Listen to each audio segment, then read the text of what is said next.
Let us start with, I think, whatever we discussed in the last class. Ethics in IR, है ना? So we have discussed what are the ethical issues that are there in international relations, why we should be ethical while we are following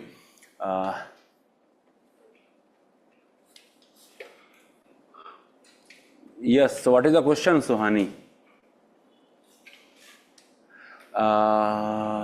Yes, why organization should be ethical? You can think from the stakeholder point of view, because being ethical, being fair towards whom, in general at organizational level also, that is also you can write, and all of it depends upon the language of the question actually, that what is it that it is there.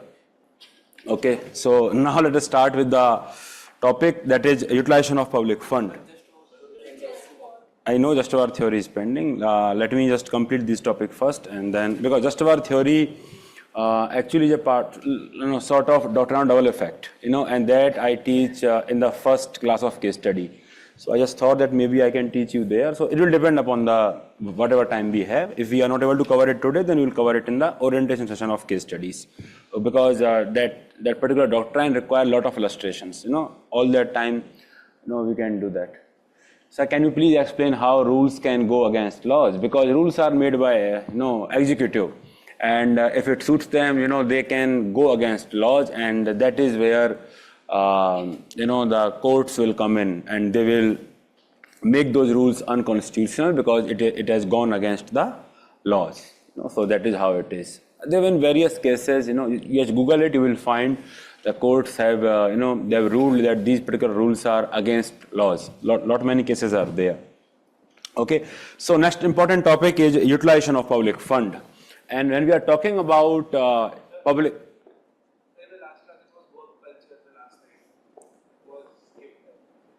I did not skip anything. I will cover it, अभी class में है ना अभी 2 घंटे 2.5 घंटे वो होगा वो आप मुझे जाने मत देना वर्क कल्चर पढ़े हुए ना आज आप पकड़ लेना मुझको ठीक है इसे वर्क कल्चर तो पढ़ा के जाओ okay so public funds, the public funds for the bureaucracy, executive, everyone, they are managing the public resources, but the ultimate ownership lies with public, the public owns the resources.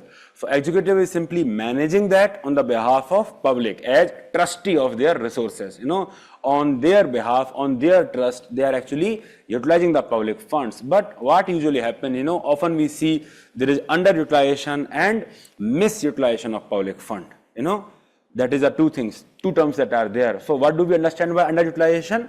That a lot could have been achieved by the same funds, but we were not able to achieve the maximum. So that is underutilization of public fund. Just like, if you fail to write answers in the next 14 days, you will perhaps, underutilize this course. Many students do that. I think yesterday only one student, not yesterday, I think the last class, one student came to meet me, who had written mains, and I asked him that, did you revise everything? And he said, sir, I was able to revise the theory part, but not the test discussions. And I was like, then, the underutilization of the course only. So that it is, that, the maximum potential that you can reach by using the same resources, if you are not able to use that, then it will be underutilization. Yes, so similar case can happen in the context of public funds also, that, there may be underutilization of the public resources. Understood? Underutilization of public resources. So what can be the reasons? What can be the reasons for the underutilization of public resources? The reasons are, all of you have seen this picture. It was viral on the social media. Yes, what is it? Yes, it looks like a bridge. Yes, a semblance of bridge is there. The structure resembles, bridge.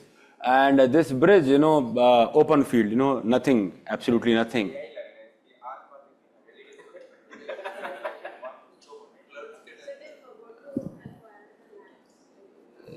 Well, I think I'm supposed to teach that. Okay. People are getting a lot of creativity, okay, I will teach that, okay. You forgot that you have paid for the course, I don't know. कोई EMI pending है क्या आपकी? कि sir ये last class है, इसके अलावा अब नहीं होगा बस, ये लास्ट क्लास है तो अब मैं ही बोल लेती हूँ. Okay, so basically, this structure is lying in the open field, and now they have forgotten about it. So basically, basically this is underutilization of resources because the structure was built using public resources only. No MLA, no MP, no bureaucrat would have put their own money to build that structure. But since the structure has been built, there is nothing. Now they are not able to use that. So that is nothing but underutilization of resources. Even though they have made certain expenditure, they are still not able to utilize that. So that is underutilization, and you will see that very often. You will see that at times construction starts with respect to certain projects, and that projects never gets completion because of so and so issues. So whatever money that you already spent, it is stuck there. You did not get any returns over that. There are many projects like that. So this is in Kharagpur. When we used to go from Calcutta to Kharagpur, there was one particular bridge. So columns were standing there. There was nothing over that. Have you been there? Huh? You are from Bengal only. So have you been on that bridge? So one particular column is there, and they have not built the bridge over that. And their column is tilted. And that is why the bridge was not completed. So probably the proper structural analysis was not done. The foundation, it got disturbed, and the column is like that. And that is why entire span is abandoned. So you see, whatever money, they spent on that, now it has gone to waste. So basically, that is what underutilization of funds looks like. In this case, what happened, that is actually a bridge. The river is there, the seasonal river is there, although it may look like a paddy field only. So the seasonal river is there, and they constructed the bridge over that river, and they acquired the land for the bridge, but they forgot to acquire the land for the approaching roads. Now the farmers, who are nearby, they have refused that now we will not be giving any more land. And that is why this project is now stuck. See, that is underutilization of resources. And why it is there? It is because of institutional and procedural bottlenecks, because you fail to plan properly. You do not have capacity. The example that I gave you of the structural bridge in the Kolaghat bridge, I think, the bridge, will never get completed because it was structurally not viable. So perhaps it was failure of structural planning in the first place. In this case, it was again the failure of bureaucratic planning only. Understood? Because they could not plan it properly, and they spent some amount of money on that. Understood? So that is because of institutional and procedural bottleneck, and it just happens. Another important part is that is limited role for community participation in planning. Often, I think now there is still some reforms in the centrally sponsored scheme. Centrally sponsored schemes? In centrally sponsored schemes, the states are also required to contribute to the implementation of those schemes, but those schemes have been decided by center only. So basically, there is committed expenditure on the part of states in particular schemes, even though those schemes are not decided by them. So basically, it is like that. Even though they may not need those schemes, still they will have to contribute towards the scheme. For example, Kerala, it might not need more infrastructure. Let's say in the case of healthcare, perhaps it need more money in the case of disaster management to prevent landslide, and disaster. But since the money is committed in the context of centrally sponsored scheme, and that is why, it may lead to underutilization of resources. So basically, that is because the community was not involved in the planning at the first hand. The community should have been involved so that whatever money you are spending, you are responding to the needs and aspiration of the people, so that you are utilizing full value, for what you are doing. Often you will see, when the roads are announced, often the alignment of the roads is decided by the people in power, because they want to get benefit from that. Perhaps they have their land, in that area, and that is why they will make that land pass from their own structure, something like that. So basically, even though that may not be required, even though that may lead to problems, even though that will happen, I mean, the alignment will be changed to suit the political narrative or the narrative of the bureaucracy, because it will help them financially. So basically, that is how, funds, the whatever infrastructure you are building, it may be underutilized. The MLA the MP will simply say that, please make it pass through my constituency. It should be near my house, and it may not serve the need of the public who are living in the remote areas where there is not actually even a road there. So that is how it will be underutilization of resources, because there is a little role for community participation in the planning of that fund. So that is another reason that is there. This top-down model of planning is primarily responsible for that kind of behavior. Another part is the delay in fund disbursement. Usually when all of you would have seen Anganwadis, I'm sure. So in Anganwadis, a lot can be achieved at the level of Anganwadis, but the money, that they are not very sure that when they will be paid and how much that will, they will be paid, and that is why they cannot also undertake various activities, for the child welfare and the welfare of the people around them, because they simply don't know how and when they will get the funds. And because there is a delay in the dispersal of funds, they cannot plan things properly, and that is why there will be underutilization of the resources that is already there. Whatever Anganwadi infrastructure is there, that will remain underutilized because the people who are managing the Anganwadi are not able to plan that perhaps they can conduct this particular activity also to help the children. But simply just because they don't know whether they will get money for that and whether they will get that money timely, simply because they cannot plan that thing. So basically the infrastructure that is there, that is underutilized. Understood? You would have seen various construction of toilets. The toilet is there, but the water is not there. So that is nothing but underutilization of the resources. And after some time, that toilet will be abandoned because it will be stinking like anything because the water is not there. As simple as that. So people will abandon that toilet, and that infrastructure will never get utilized. So that is underutilization of resources. So at times, delay in fund disbursement also causes various contractors to pull out from the projects because they are not simply paid on time, and that is when it creates a lot of problem for the government also. It may lead to the cost overruns also and everything. Then centralized decision making we already discussed. Then incremental budgeting. Bureaucracy, there is a term in the public administration, and that is budget maximizers. Bureaucrats are called budget maximizers. What does it mean, being called budget maximizers? The budget maximizers are basically, when the budget is being made, all the departments are asked, please submit your demands for grant. Your demands for grant. Basically, they have to submit that this much amount of money they need and for this particular project. That is demand for grant. So every bureaucrat wants to enhance their more and more, they want to get more and more budgetary allocations. Not just to, I mean, we cannot always say that is because of corruption, because they want to do more and more corruption. That is not primarily because of that. It's simply because that more and more funds will allow them to do more and more things. For example, if you do not have funds, what will you do? Whatever you want to do, you need funds. Understood? For example, you are Secretary of the Rural Development, and last year you got 10,000 crores for the Manrega, let's say. And this year you will perhaps want that there should be more money to the Manrega, because then only you can create more manpower or more, you can enroll more number of people on the Manrega payroll. But the point is, you need more funds. So whatever you want to do, you need funds for that.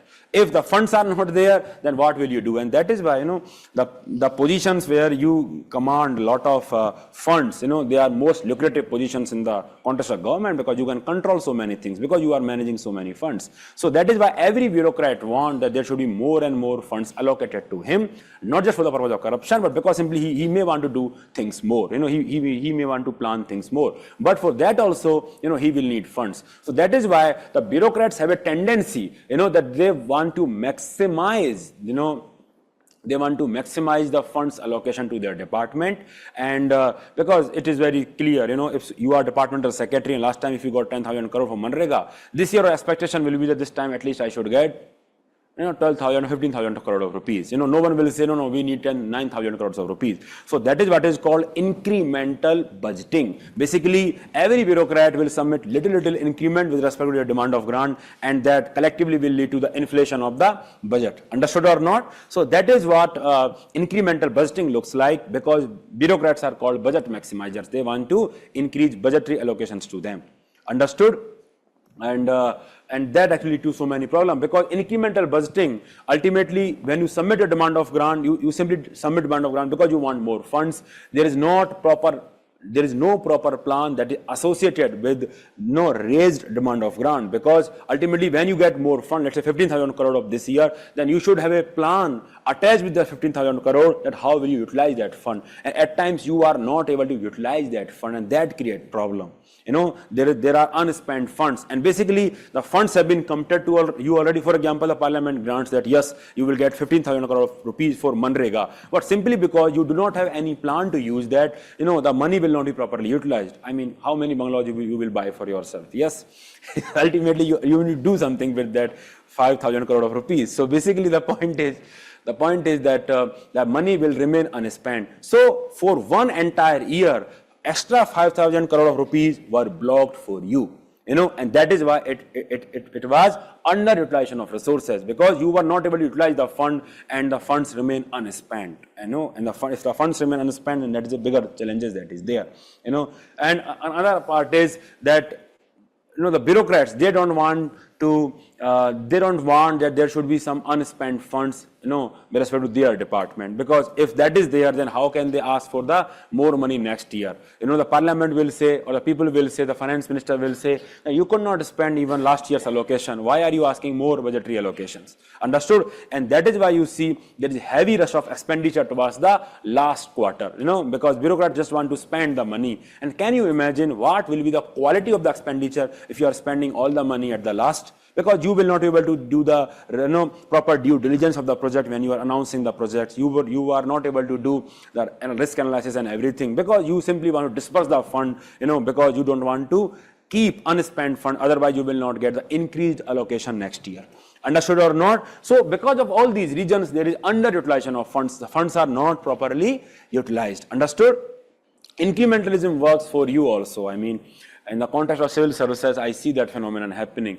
The people who have given earlier attempts, they have attempted mains. So, if they are sincere, they will calculate their marks. Last time I got 100 marks in ethics, 110 marks in essay, and this year I will get 130 marks in essay or 125 marks in ethics, and they will simply mentally calculate, I will be in top 50 this year, because like that. In every subject I will get 10-15 marks more. But in reality, that does not happen. In UPSC, you have to again earn your 100 marks. Your marking does not start from 100. It starts from 0 only. That is what you need to understand. I think, I got a call from a topper this year. I think she had some 300 something. I don't remember the rank, but around that only. IRS. She was IRS, and she was appearing in this examination, and she asked me, sir, I want to improve my ethics mark. How many you got? So she told me, sir, I got 120 marks. So 120 is a good enough marks. So I told her that, that if you want to increase your marks, then that is the first thing that you have to forget, that you have already got 120 marks. Because if that assumption is there, then you will never try to improve. People often join the course just for the sake of joining, thinking that it will benefit them. It will only benefit them when they truly want to improve their answer writing. Their commitment should be from your side, not just from mine. So she said, yes, sir, I have learned that lesson hard way. And I asked her why. She told me, sir, that I got the rank 2 years before. And last year I could not even clear mains. I got the rank. When I got the rank, I got 160 marks in essay. And in the next year I could not even qualify mains because I got 95 marks in the essay. So that is how UPSC can be, very humbling experience. So at times aspirants over focus on one particular subject. If they have got marks in optional this year, what they will do, the optional now is prepared because I have got 270 already. Now I will, work hard on GS part, and then in doing that they will compromise, they will take their optional for granted, and then they will not do what it is required to get their 270 marks in the first place. And then what will happen? They may get marks in GS, but then their optional will pull them down. So that is the problem. Incremental budgeting does not work for anyone, not even for bureaucracy, not even for you. So all of you should go for zero-based budgeting. Yes, so budgetary reforms are there. In your paper 3, you will often hear that zero-based budgeting is there. What do we mean by zero-based budgeting?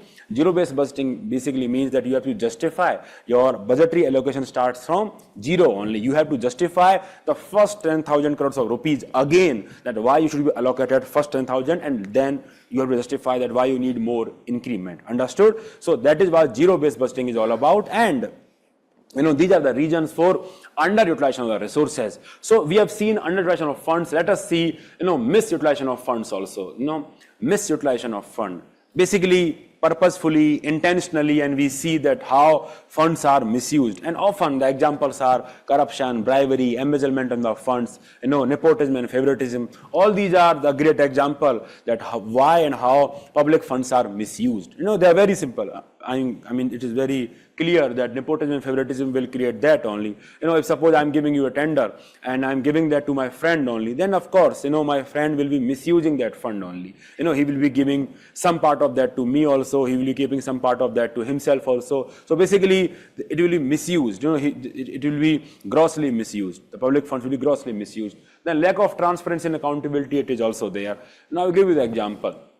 The example is that often you would see that there is information with respect to that this particular road from A to B is constructed, and often you would see that this road is constructed using MLA fund, and that much information is only there at times, and this sort of information does not give you any real information so that you can hold them accountable. Understood? So basically, if the transparency is not there, then it creates problem. If the transparency is not there, then it creates problem, because the funds can be misused. So let us see that the full statement is that the road from A to B is constructed using let's say 10 crore of rupees, and this particular construction is carried out by ABC Corporation, selected through open auction, something like that. So basically now this is perhaps a more complete information. When you are giving that information, then this information can prevent misuse of the resources. Why? A, you can always verify, and a 5 kilometer of road, let's say, then you can always verify that whether a road exists that connects from A to B. A, you can always verify that it is 5 kilometer or whatever kilometer that is written there. If it is not there, then you can always question it. B, you can always see, suppose that usually, to build a 5 kilometer road, you require 10 CR. If usually that is a ratio, then you will understand that, okay, yeah, this much amount of money is required. But suppose if it's a 100 crore of rupees, then anyone will question it. That why you are spending 100 crore rupees, to build a 5 kilometer of road. So basically, that is how transparency empowers you, and then ABC Corporation. So basically, anyone will know whether this ABC Corporation is has any relation with the perhaps executive engineer or perhaps with the MP or MLA, and the process is also given that how that company is selected. So basically, this is called transparency, open sharing the information about the process also. The process is this, that, how that company is selected, everything is given, the process also, the information is there with respect to inputs and output also. This is input, 100 crore of rupees, and output also. Output is 5 kilometer of road that is there, and outcome also, that whether it connects A and B or not. For all that matter, a distance between A and B is 10 kilometer, and you have only built the road of 5 kilometer. So basically, the outcome is not truly achieved. Understood or not? So the entire information about input, output and outcome, it is, and the process, it is required to ensure complete transparency. And when you have that kind of transparency, then it prevents misutilization of fund. And when this sort of transparency is not there, it leads to the misutilization of fund. So that is what it is there. Lack of transparency and accountability creates that. Another problem with the misutilization of fund is inequality and social inclusion. You talk about women.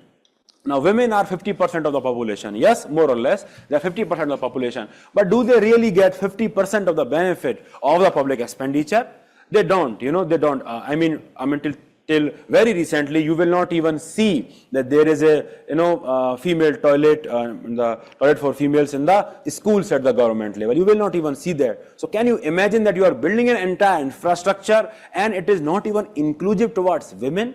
The 50% of the population, because that school will have the female teachers, for example, because they should ensure that, and the female students. So whatever the infrastructure you are building, whatever money you are spending, it was not properly inclusive, and that is how that money was misused in a way that it was only serving some people of the society, and the people who are in power. In this case, men are in position of power. Understood? Similarly, and that is why you would see that a gender-based budgeting was promoted. To see that whatever expenditure you are counting, you have to see that whether women are getting a fair share of that expenditure or not. Whatever you are spending, perhaps, if you are building public toilets, then you have to see that whether you are building toilets for women also or not. If you are building, let's say, hostels, then you have to see whether you are building hostels for girls or not. Understood? So that is what you need to see. That your expenditure has to be gender-based busting. It should align with that philosophy. Similarly, you will see the need for tribal sub-plan was there. What are tribal sub-plan? Tribal sub-plan was basically, the tribals are nearly about 8% of the population, but they were not getting the 8% of the expenditure committed to them, and that is why there was this need for the tribal sub-plan. TSP, the plan was there, and it was to ensure that 8% of the budget should be spent on their needs exclusively, so that the inclusiveness in the expenditure can be maintained. Yes, so again, if you are indulging in this social exclusion and inequality, then you are misusing funds. Why am I saying that you are misusing funds? Imagine I am having 100 crores of rupees of public funds, and I am only helping the people who are only in a good position. Let's say upper caste, let's say man, so basically I am helping the people, who may not need that fund properly, understood? So I am misusing because I am representing those people only, So understood or not? So I'm not actually spending that money for the weaker section of the society. I'm spending that money for the upper section of the society because I belong to that upper section. Understood? And that is why it is the misutilization of funds, because your priority of expenditure is divided by your biases or prejudices. Understood? So that is why tribal sub-plan, gender-based budgeting, all these are budgetary reforms that are pushed through to ensure that the expenditure is inclusive. Understood? So that is there. Then ineffective targeting of beneficiaries, I think, is very simple. Often you would see that the Manrega's employees, often the newspaper article will tell you that Amitabh Bachchan, Shah Rukh Khan, they are the beneficiary of the Manrega. You see the brazenness of the corruption, that they are not able to come up with the real fictitious name. They are writing the names of Amitabh Bachchan, Shah Rukh Khan, even Sunny Leone. You would see. You just Google it. It is there. It is proper news, current affair. It is there. So they are that brazen that no one can come and touch us. So they will just write the ghost beneficiaries and they will get the funds in their account. So that is how the problem is. It is simply the case of misutilization of public funds. Understood? So now overall we know underutilization of funds and misutilization of funds, and how public funds are underutilized and misutilized.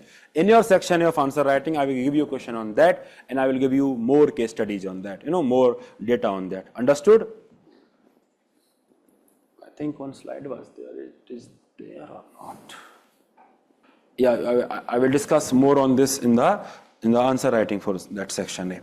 Okay, can I discuss some problem with gender-based busting and outcome busting and all other thing if you want?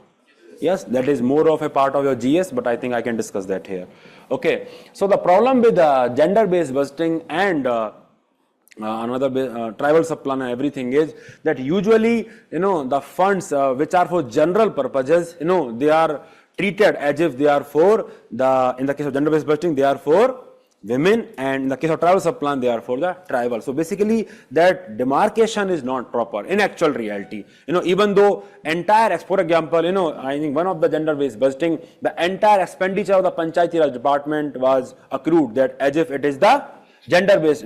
That is the entire expenditure was part of gender-based budgeting only. But it is not possible that entire expenditure of the panchayat is for women only. It is not possible. Understood? So that is a problem that is there. That often the money that is spent, it is not exclusively for them only. Understood? Similarly, in the case of tribal sub-plan, you will be building various infrastructure, and in that infrastructure, all the people will be there. Not just from the people from the tribes or that particular tribal area, all the people will be there, but still entire expenditure you will allocate to the tribal sub-plan, and that is wrong. You should allocate it to partially at least if the mix of people are there, and so these are the problems that are there with the tribal sub-plan and the gender-based budgeting, that often the allocation is very poor. One thing.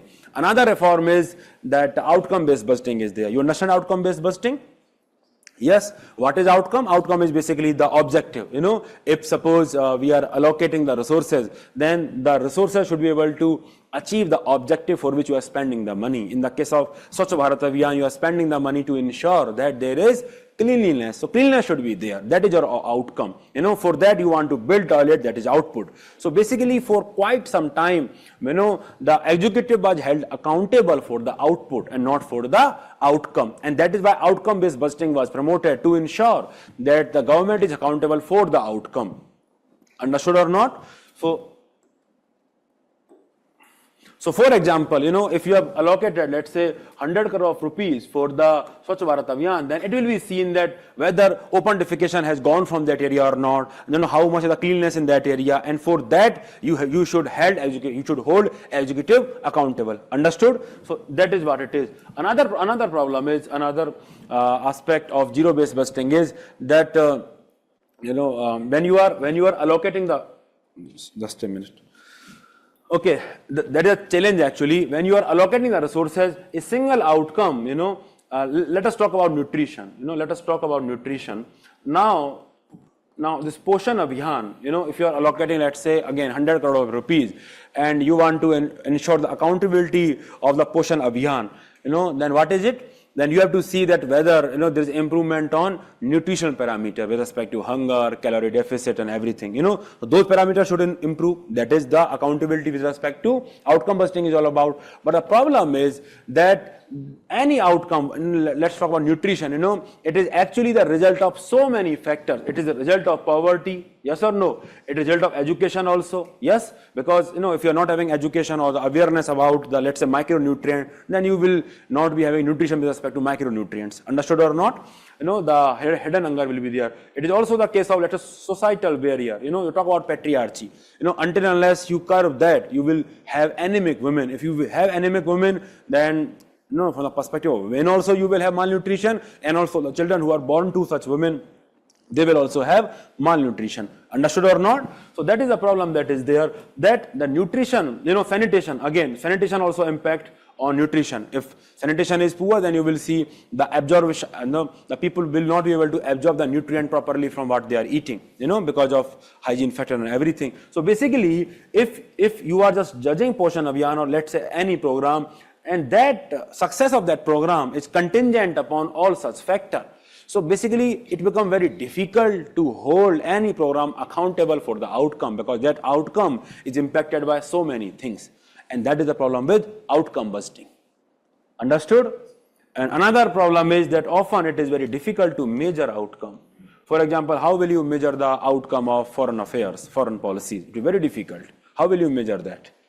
Understood? So that is the problem with outcome-based budgeting. I just told you, it is not part of your ethics, but these are the real challenges that are there with respect to budgetary reforms. So you please note it, and we will move to the next topic. Online वालों understood? समझ में आ गया आप लोगों को? I don't remember first problem. The problem with outcome-based budgeting is that the outcome is the impact of so many factors. So you cannot perhaps hold. Suppose you are the director of the Poshan Abhiyan, for example, and then you will be held responsible for the nutrition parameter. But you will say that, sir, Swachh Bharat Abhiyan is not working properly, and because of poor sanitation, I am not able to achieve my nutritional outcome. So then how I can be held responsible for nutrition only? So that is what you will say. So outcome is impacted by so many factors. That is a challenge that is there.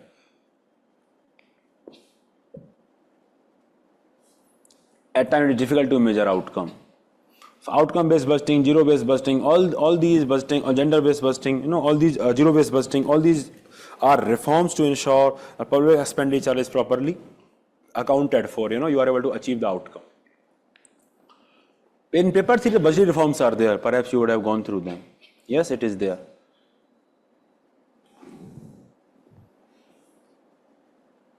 Yes, you can talk about shortage of disabled-friendly public transport and offices. Yes, because when you are spending the money, you can simply see from that perspective that people are only catering to the people who can voice their opinion, or perhaps who are politically significant. So that is how it is misutilization of fund.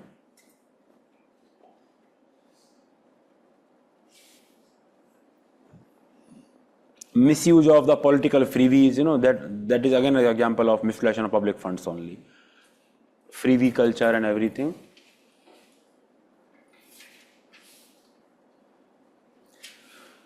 Done? Yes, sir. All of you done? Yeah, Nirvaya fund was underutilized. Great example. Yes. Nirvaya fund remains underutilized. Okay. Next topic is probity in governance. Nothing significant about this topic. I think some part we have already discussed regarding probity. No? नहीं किया पढ़ा दिया okay. So probity, we use the term probity in the context of organizations. That is what we discussed. We don't use the term probity when we are talking about individual context. Usually we use the word integrity at the level of individuals. Then we say that Yudhishthir was integral or Bhishma was integral from the perspective of individuality, and we say that this particular organization have the mechanisms for probity, so we don't use often the word integrity. When I was discussing data integrity, organizational integrity, everything, I told you that we are using the word very loosely here. Usually the term is probity here. So probity is basically, probity simply means proven. In the very loose term, it simply means proven integrity. In the context that it is not just about avoidance of corrupt behavior. It is about maximization of the moral principles that you want your organization to follow. That is what you need to understand. That it is proven honesty and integrity, basically probity. The act of strict adherence to the highest principles that is there, rather than simply avoiding being corrupt and being dishonest. For example, if suppose I am a district magistrate, so in my office, it may be possible that I am personally integral, and then if I am personally integral, but I am keeping my eyes shut from the corruption that is happening in my office, then you may tell me that, sir, maybe you are personally integral, but your office lacks probity because there is corruption in your office. So probity will always go beyond individual integrity. It will ask you to raise your commitment to honesty and integrity at the organizational level, so that you just minimize and ensure there is no corruption in the organization. So the mechanisms or probity are all the checks and balances that you can enforce in the organization. In the context of corporate governance, whatever we discuss in the context of checks and balances, they were actually mechanisms for probity also. The independent directors, the audit committees, and everything that was there. All these were mechanisms for probity also, to ensure that the funds are not misused, the shareholders' money is not misused and everything. So basically, probity is, that you are maximizing the principles, maximizing the, there is no corruption in your workplace, and it is not just about individual integrity, it is wider than that. That is what you need to understand. Understood? So that is how probity and integrity is demarcated. We use that term in the context of organization, and it is mostly relevant to the individual. And also, the probity is more relevant to the people, to the organization, which are in position of power, the people who are in the position of power. But integrity we use in the context of personal life also. In personal life we should be integral, but we don't use the term probity in the personal life. In the professional context only we use the term probity. So that is another difference that is there, that in professional context we use the term probity, and at organizational level we use the term probity. The organization means professions only, simply. And integrity we use at the level of individual and also towards personal life. Understood? In your personal life, whether you are integral or not. For example, with respect to your relationship, with respect to your wife, with respect to your mother and everything. Understood? So that is, it is broader than integrity and encompasses so many things, so many things. A particular, I think we can talk about the Prime Minister, former Prime Minister. He was held that, he was personally not corrupt. He was not personally corrupt. So he was perhaps a man of integrity. And we give the example also in the context of financial devaluation and everything. But of course, his office lacked probity because we saw so many corruption cases during his tenure. So basically, the office lacked probity, but he himself was man of integrity. So that can be the example that we can understand from this perspective. The probity is much, much wider than integrity, and we use that at the level of organization. So that is what it is. And then another important topic is philosophical basis of governance and probity. So when we are talking about philosophical basis of governance, we are understanding from the perspective that what have philosophers have said, what are different philosophies, that how we should run the government. So that is what the philosophical perspective of governance is all about. That what different philosophers will say that is how we should run the government. So the philosopher king of Plato is basically philosophical aspect of governance only. That it is telling you that if you are ruling a government, if you are ruling a particular area, then you should be a man of character. So that is the philosophical basis of governance. Understood? The Gandhian talisman is an example of philosophical basis of governance. Understood? So let us talk about Kautilya now.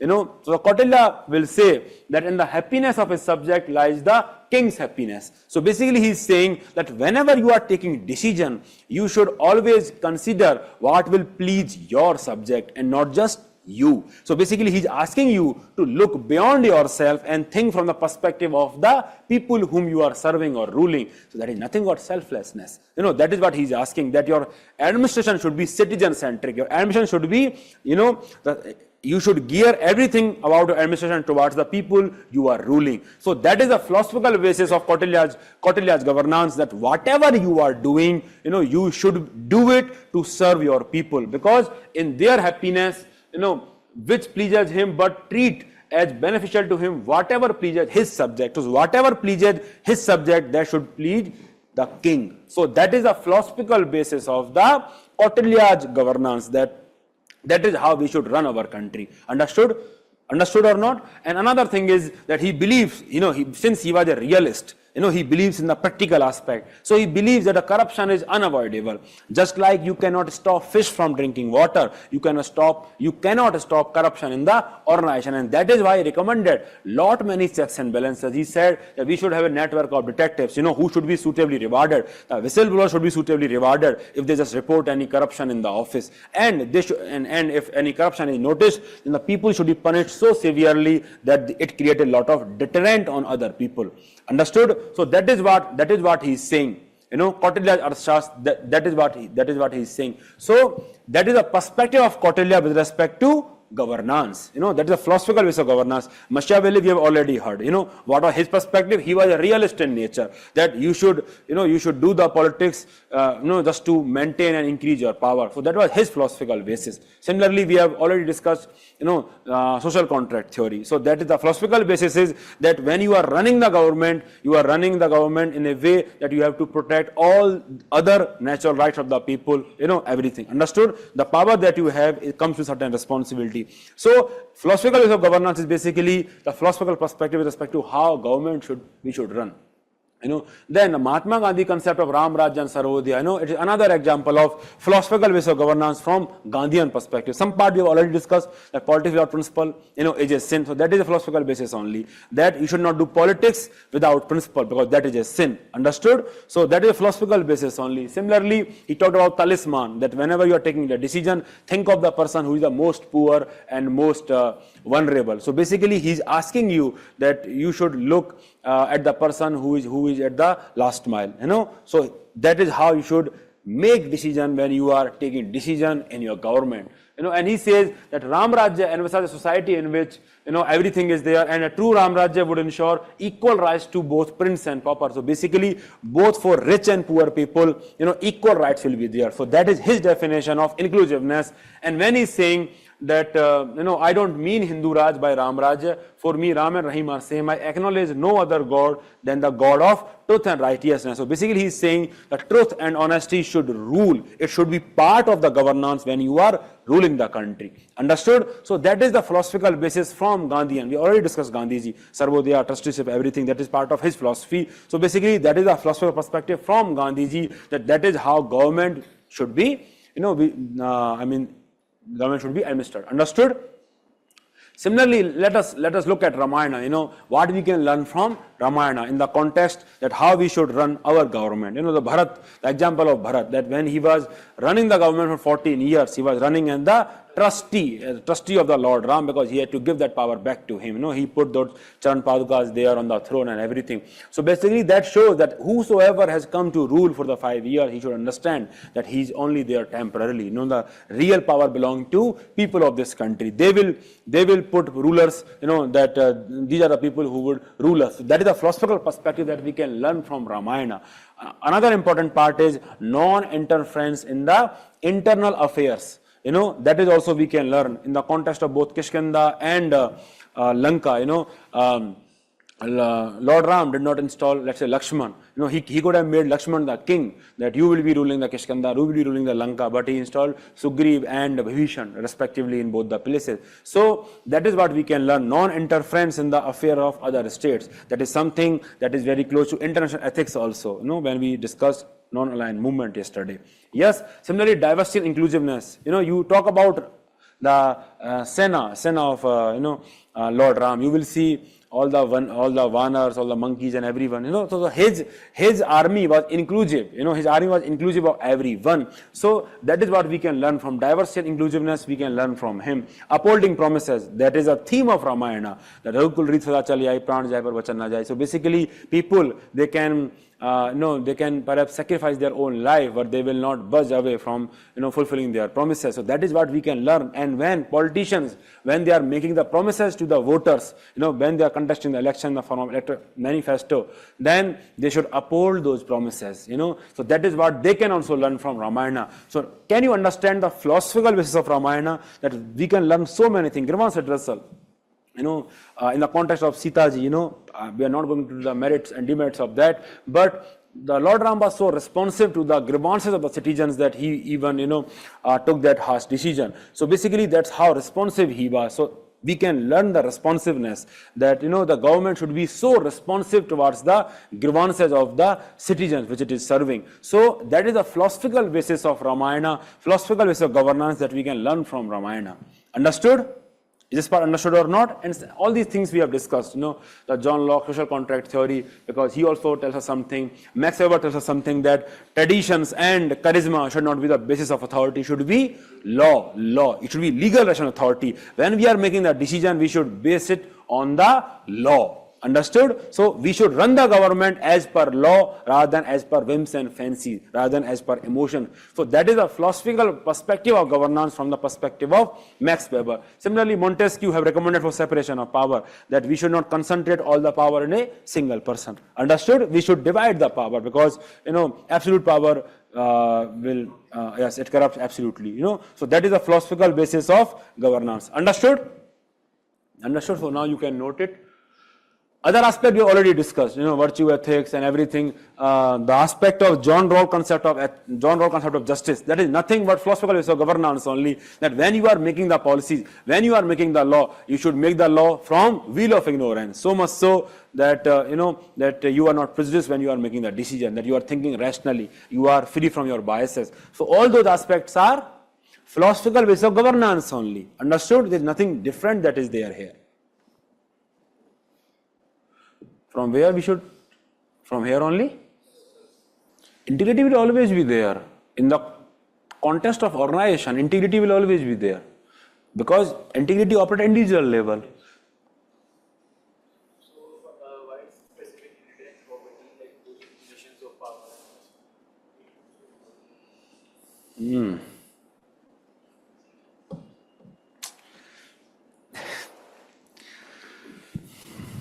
At times, later I will regret that what I told you. Yes, I have to learn my lessons. Understood. See, when we are comparing things, we are finding ways on which we can differentiate. It does not mean that there is no overlap between them. And that I have told you so many times. Ethics and law, we compared, does not mean that law does not become part of ethics. But when we are comparing, we are looking at a factor that distinguishes them. So if you are talking about position of power, that can we ever say that people in position of power should not be integral, but they should be probity? It will never be the case. So here when we are distinguishing between them, but it can be the case that they are men of integrity, but they are not ensuring probity in their organization. It can be the case. So that is why, the probity we use in the context of professional life, we use in the context of organization. But when we are distinguishing, we don't use the term probity. Suppose, when you get married, we don't use the term probity with respect to your relationship with your wife. We will use the term integrity, that whether you are integral with respect to your wife or not. Because there is no position of power there. It is incorrect use of term probity. So that is why it is written there. Why it is written, that I cannot explain, because that is how it is.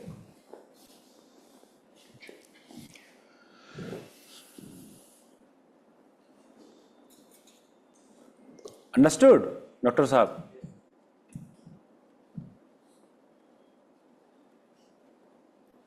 Okay, noted? We don't talk about checks and balances in the context of integrity. You know that the husband and wife, they are maintaining checks and balances. When we are talking about integrity, they are relying on the internal moral compass. Yes, the relationship will be integral. So that is why we don't use the term probity there. Probity is used when there is a position of power and when you have to ensure checks and balances to maximize that there is no corruption whatsoever it is there. So integrity, you are relying more on the internal compass and everything, and probity is operating at the organizational level. It is going beyond yourself basically.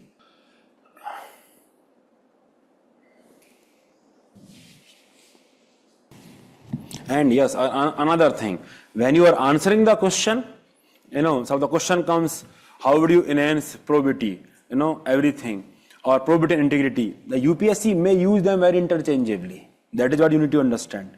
Only in the context when you are asked to differentiate between probity and integrity, you will differentiate. Usually, if the question is, there is probity is declining in the government, what are the reasons? Then again, the same framework will be there.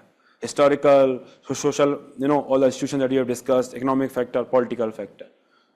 Why integrity is declining, the same answer will be there. And then if you think integrity, why integrity is declining, we have to think from individual perspective only. Then you will never be able to write the answer. Understood? आप doctor साहब ध्यान से सुनिए इसको. Fever जब होता है तो बहुत फैक्टर से होता है ना, आप ये नहीं कह सकते किसी फैक्टर से हो रहा है बस. वहाँ पे ब्रॉड हो जाते हो ना थोड़े आप. आपको फिजिकल एग्जामिनेशन भी करना था उस दिन कल कि मैं फिजिकल एग्जामिनेशन करके बताऊंगा फीवर क्यों हो रहा है. मैं कोई बदला नहीं ले रहा भाई. Only thing I am saying is that when you can think broadly there, you should think broadly here also.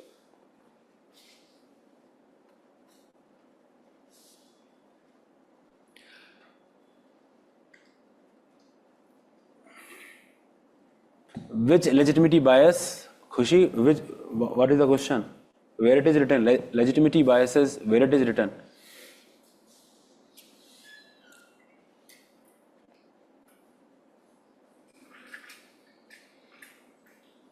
Integrity requires not showing highest moral behavior. That is what you need to understand.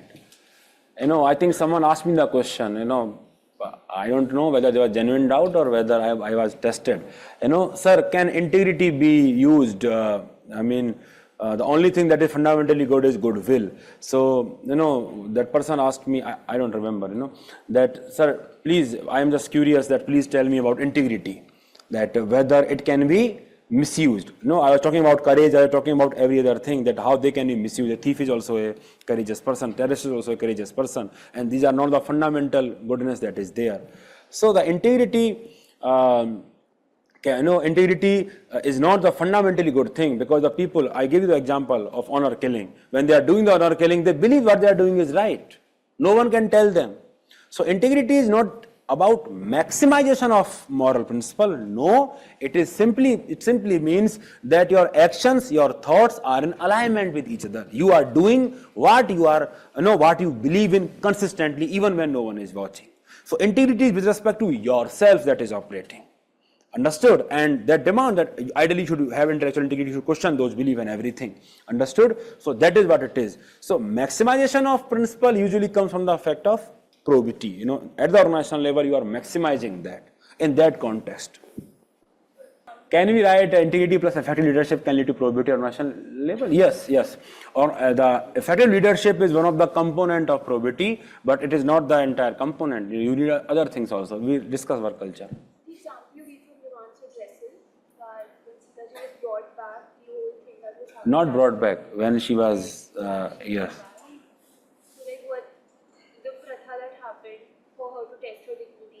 Not in the context of Ramayana, I know whatever was done with Sitaji after they came from, so it was in a way of being responsive to the subjects, to the praja, that they should not be able to doubt me. You know, so that was his level. Although we can debate that was not, so many perspectives are there, but responsiveness is definitely there. That is what we can learn. Done?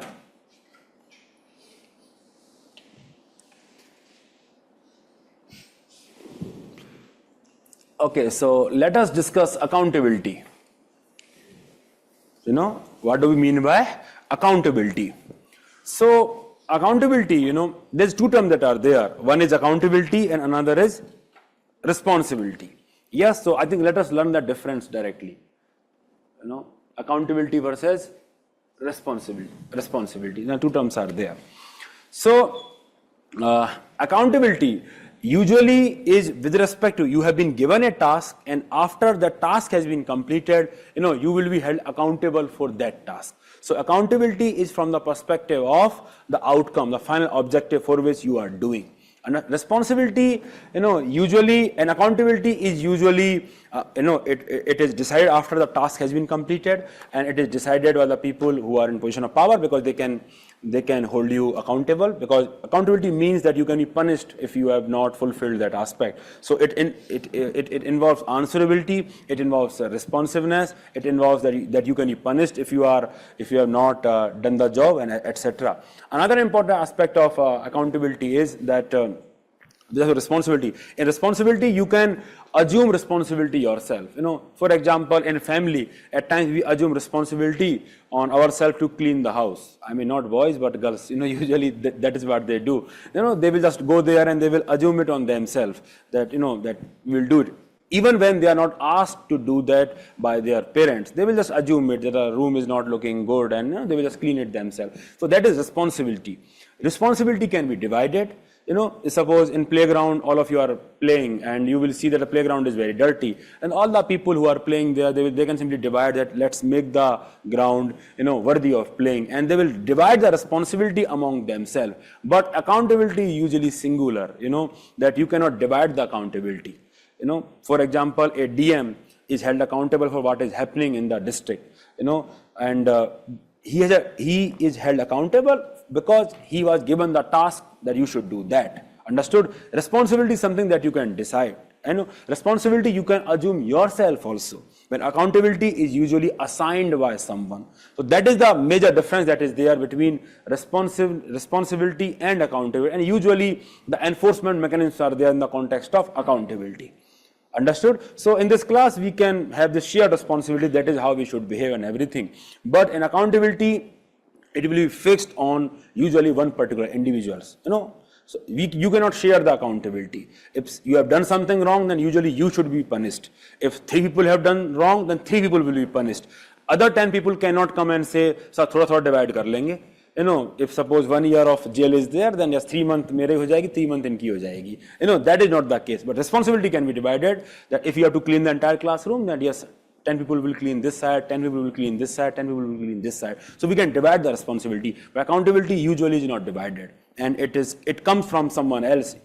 It is not suo motu in that context, because you need enforcement mechanism. So that is what it is there. It is duty to complete task. Not doing so is a failure of responsibility. It is ongoing while the final goal is being worked towards. Happened after a situation occur, because you are held accountable after, for an outcome basically. Can be shared among a team. Many can have the same task or different task, usually assigned to an authoritative person, because you want fixation of accountability on one particular individual. That is why it is. Usually it is result focused, that law and order has not worked properly, and that is why SP has been transferred. So it is a result oriented. It is mostly task oriented. That cleanliness, in the context of cleanliness, that is how we will divide the task amongst ourselves. So that is responsibility. But if suppose the class is not maintained properly, the cleanliness is not there, then perhaps accountability will be fixed on one particular individual who was supposed to be accountable for that. Understood? So basically it is result oriented, it is mostly task oriented. This is what, for example, all of you have responsibility as of now in the context of doing answer writing and everything. It is mostly task oriented, but accountability will be held by your parents only, when the result of this examination comes out. Understood? So it is usually task oriented, usually not assigned. People just see it as part of their duty. Usually it is assigned. Often through law, through regulations and everything, through orders, that you will be accountable for that, and that is what you need to do. Understood? So that is a difference that is there between responsibility and accountability. In accountability, the important aspects are answerability, that you should have justification for what you have done. Enforcement should be there, basically sanctions, so that if you have not done that, then the punishment aspect will come into the picture, and the responsiveness, that whatever mistake you have made, you can amend that, so that aspect is there. Then only you will, then only we will say that the accountability is fixed. So that is how accountability and responsibility are different. And when we are talking about accountability, there can be different sort.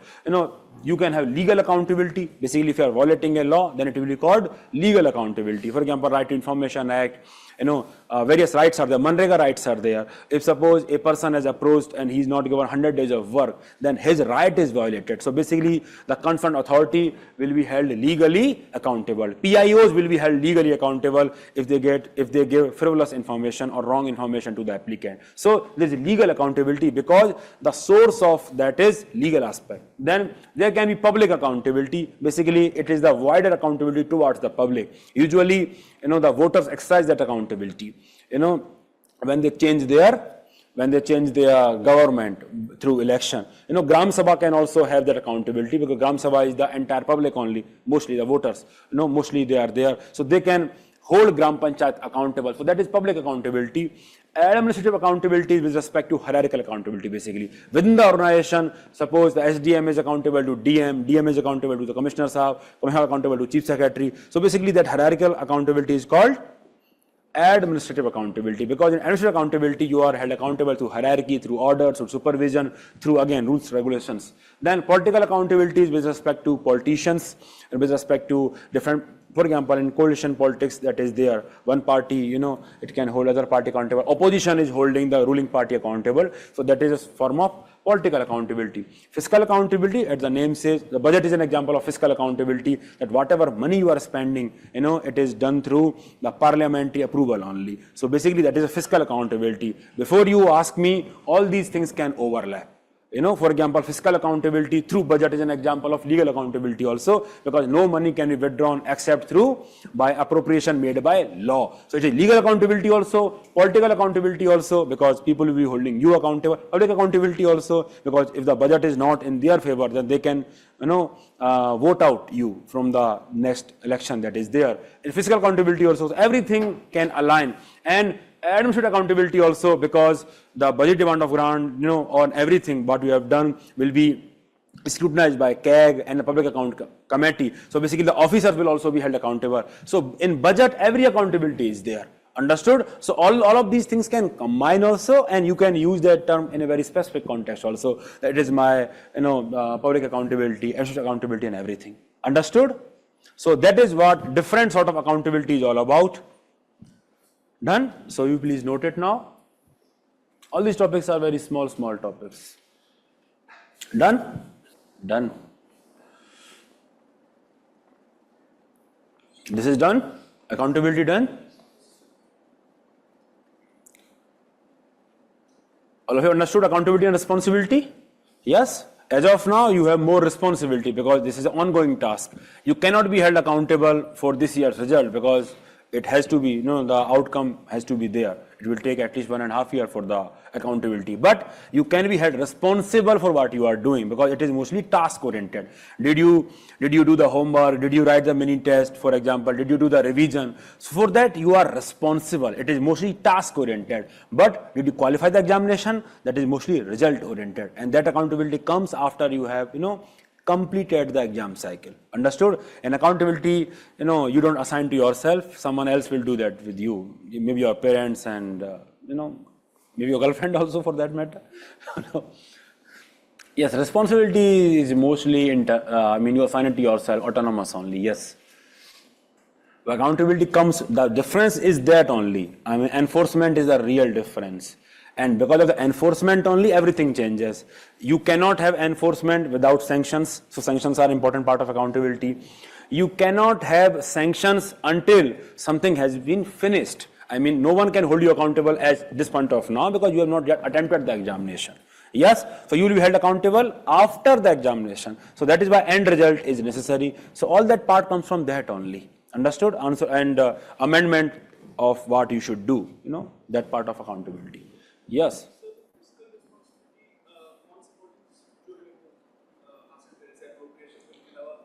Audit committee will be part of fiscal committee. Audit is there. Whatever sanctions, everything that you are doing, every funds that you are disbursing, it required approval at so many levels. That all of that is part of fiscal responsibility. Fiscal accountability is only. Can you give an example of fiscal accountability? Definitely. Citizen charter is a public accountability if there are sanctions associated with that. We will study citizen charter today. Can you please repeat the result focus and task focus difference again? What were you doing? Okay. So result focus and task focus basically, Isha, that you are studying as of now. So can your parents hold you accountable for this year's result? Of course, no, because you have not yet attempted the examination. So only after a task has been done, you will be held accountable for the outcome of that task. So that is outcome oriented, result focused. But you can be held responsible for your task. What are the tasks? That whether you are revising or not, whether you are attending these classes or not, whether you are writing or not, So the responsibility usually task focused, and that responsibility can be divided also. For example, notes making, that you are supposed to make notes. So all of you together combined can make notes. So that you have divided the responsibility. But accountability will be individual only. I mean, you cannot say to your parents that because of my friend I could not get through the examination, so he's also accountable for that. No, you will have your own accountability. Understood? So accountability usually cannot be shared, but yeah, responsibility can be shared. Because the task can be shared, as simple as that. Yes, sir. It is here now. Yes, you have been waiting for. Huh? किन बच्चों को?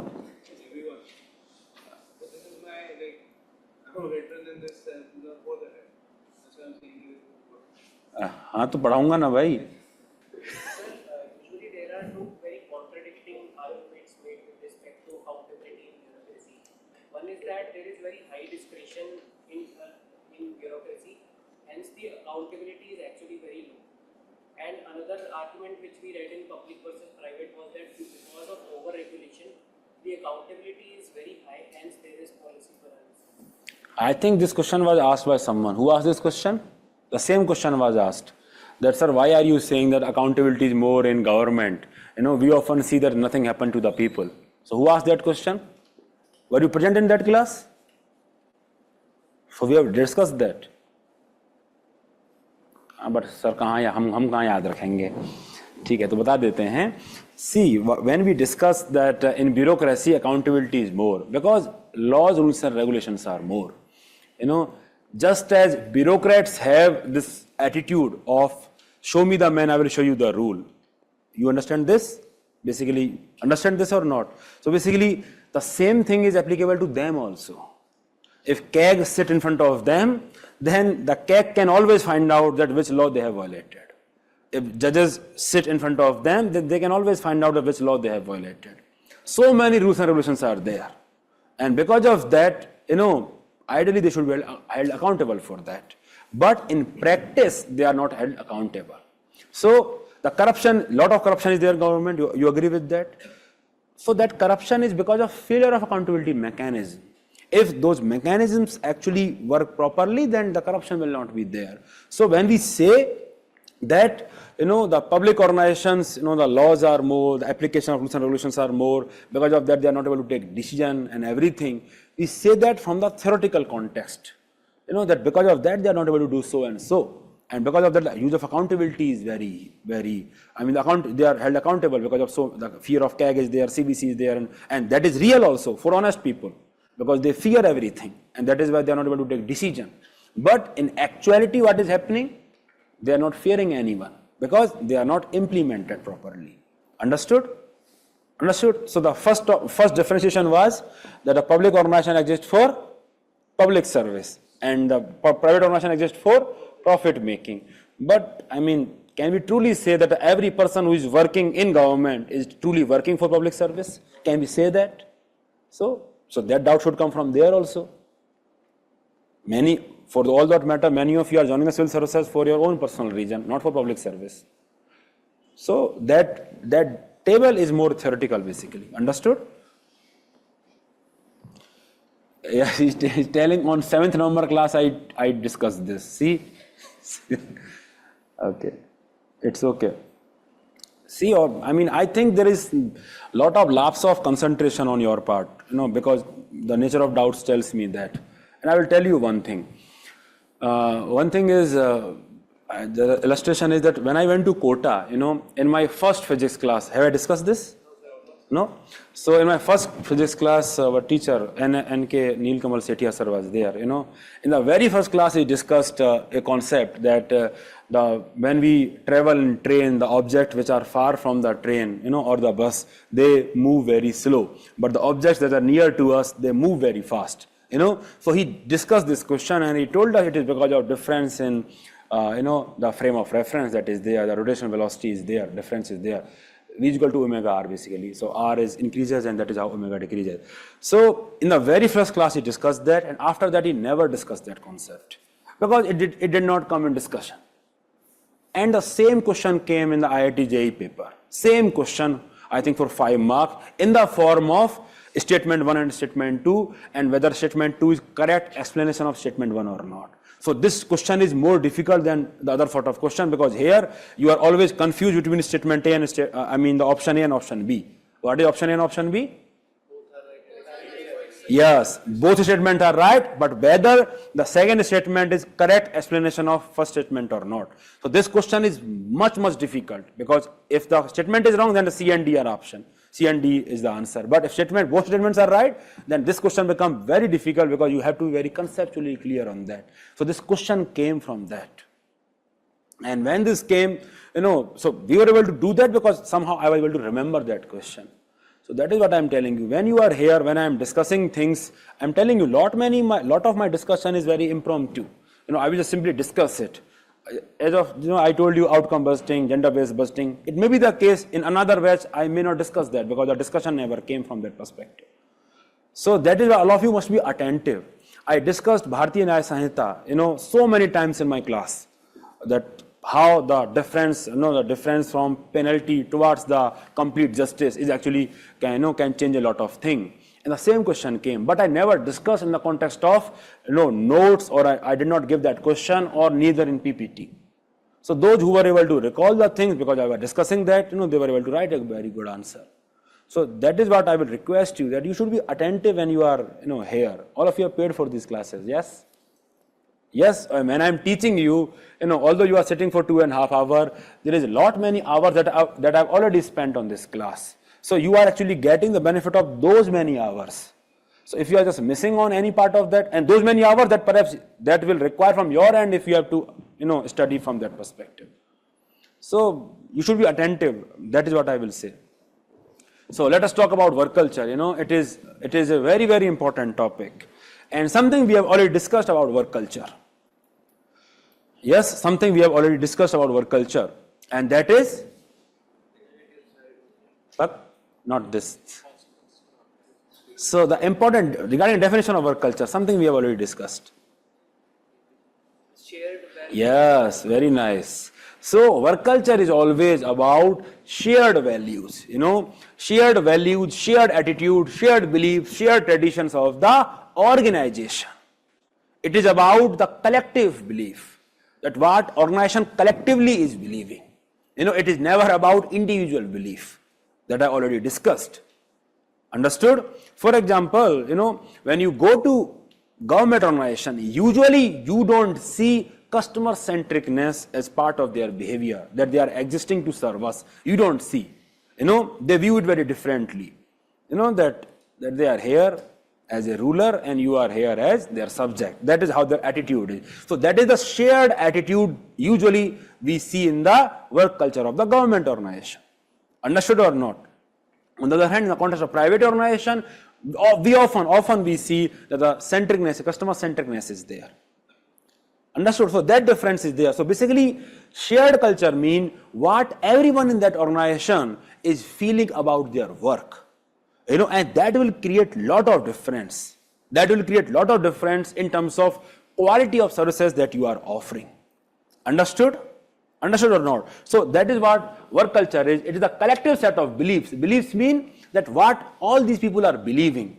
For example, entire staff of Vajiram and Ravi, suppose, if they don't believe in the academic quality, if suppose I just come here and tell you lot many stories and do some fun, but not teach you the academic quality, then the entire organization will suffer. If suppose all the faculties believe in that is a collective belief that we don't perhaps need to teach here, and because students have already come because of the brand value of the Vajiram and Ravi. So basically, the collective belief will create a lot of difference. So it is collective set of beliefs. In the context of bureaucracy, we discuss chalta hai attitude. So that is collective set of belief, because collectively bureaucracy usually believes that chalta hai. Traditions, values, principles, values means preferences, collective preferences. So collectively bureaucracy is preferring perhaps money, perhaps all these negative things also, collective. That shape the unique socio-cultural and psychological environment in an organization. So that environment is, when you go to, let's say, in Delhi metro, you see that the cleanliness is there, everything is there, everything is very punctual, everything very disciplined. So basically, Delhi metro is an example that a collective set of belief is that cleanliness should be there. That is a collective set of belief of the people who are operating there. But the same thing cannot be said about some other public organizations. If you go there, it will be very filthy, stinking with so many things. So basically, the collective set of belief is that, this sort of cleanliness, it just work. Understood? So that is why work culture is always about collective set of belief and value pattern. It is not about individual pattern. It is never about individual belief pattern. Although individual belief can change the work culture of the entire organization. This can happen. For example, the Delhi metro, Ishidran came and changed the perspective of the organization, that we have to be very punctual with respect to what we are doing. So earlier maybe punctuality was not there or wouldn't have been there if suppose it was not for the Ishidran Saab, but he came and he changed the entire narrative or the collective belief of the people. Understood? And he did that by, for example, installing reverse clock and everything. Similarly, talking about T.N. Session Saab, even before that we had election commission, and after that also we had election commission. But when he was at the helm, the entire collective belief pattern of the organization was that, that we have to be very fair and we have to do so and so forth. So when you see district magistrates who are very conscious of what they are doing, you see that at times they inflict a lot of change in the district administration, and then everyone will believe that साहब तो बहुत सख्त हैं, और हम ये सब पैसा नहीं ले सकते. So basically, because of one individual, everything will change. The collective value of the people will also change. And the साहब बहुत सख्त हैं, अगर हमने बदतमीजी की, if we misbehave with any citizen, then there will be consequence for us. So basically, a single individual can challenge the work culture of the organization also. So until and unless everyone believes in that, that will not be part of work culture. That is what you need to understand. Suppose you are recently posted a district magistrate in a particular area, and before you, everyone was very corrupt. For example, everyone was asking for bribe if they have to move file. And since you are personally honest, you are there, and you remain just that. You are personally honest, but still, the people are continuing with their practices. So basically, you have not changed the work culture. Work culture is still the same, even though you may be personally honest. Understood or not? So you have not, but if suppose because of so many mechanisms you install and do so many good things, because of that it may just happen that everyone just fear taking bribe. So then you have changed the work culture. Understood? So that is the difference between, that is how you are transitioning from being, personal integrity and towards probity in the organization. Understood? So that is what work culture is all about. Understood? Now let us just discuss work culture in more detail, that when we are talking about work culture, what exactly we are talking. What are the different elements of work culture? And when we discuss it, I will just tell you a few things. These are the thinkers that are there in the context of public administration, and we should not remember them. I'm just discussing them from the context of telling you that we have so many layers of work culture. Work culture is not a monolithic term that is there. When we think of work culture, we should think in different dimensions. I'm just opening those dimensions to you when I'm discussing these thinkers. You need not remember even the name of the thinker or these 14 principles. You need not remember that. Okay. So there was this great thinker in the people from public administration, they will recognize him. He was Fayol, and he talks about, he gave these 14 principles of organizational management. They are universal principles of management that every organization should follow these 14 principles. So basically these 14 principles, if you are running a large organization, then that is what you should follow. That there should be division of work because it will ensure specialization of labor. There should be authority. If you are giving certain responsibility to someone, that responsibility, that person should have the right to give orders also. The responsibility should correspond with authority.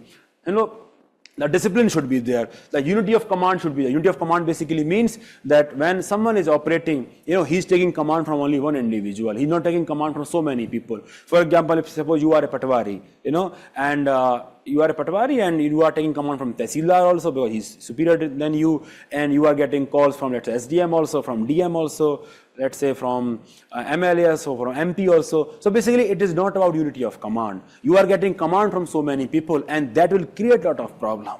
And that is why unity of command and the organizational chain of hierarchy should be followed. So that is unity of command for you. Understood? So basically, when we are judging the organizational work culture, we have to see that whether any individual, whosoever is working in the organization, from how many people that person is taking order. If he is taking order from so many people, then it will be very difficult to hold him accountable. If that person is doing so many works, then again it will be very difficult to hold him accountable. Yes or no? Yes or no? And that is the problem that is there if you just give too much or too many undefined tasks to any single individual, because he will always say, just like you when I ask you ethics, you say sir optional bacha hua hai. If our optional teacher will ask you, then you will say ethics bacha hua hai. So basically, because the division of labor is not done properly from your end. So basically that is there. Then unity of direction.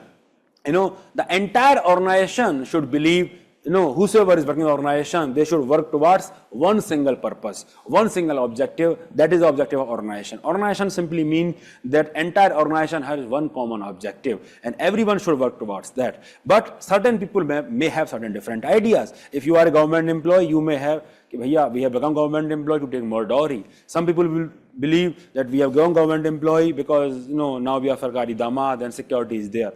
Understood or not? Some people become government employee because they are not getting married otherwise, simply, okay? So they become government employee. So everyone, if they have different perspective towards their job, then can you imagine how difficult it will be to run the organization? So unity of direction basically means everyone is operating towards one single thing, and that will ensure more efficiency. Everyone is geared towards that, and it happens in the moment of crisis. When disaster management when COVID was there, then the entire organization, you see, they are geared towards one single aspect, that we have to manage COVID somehow.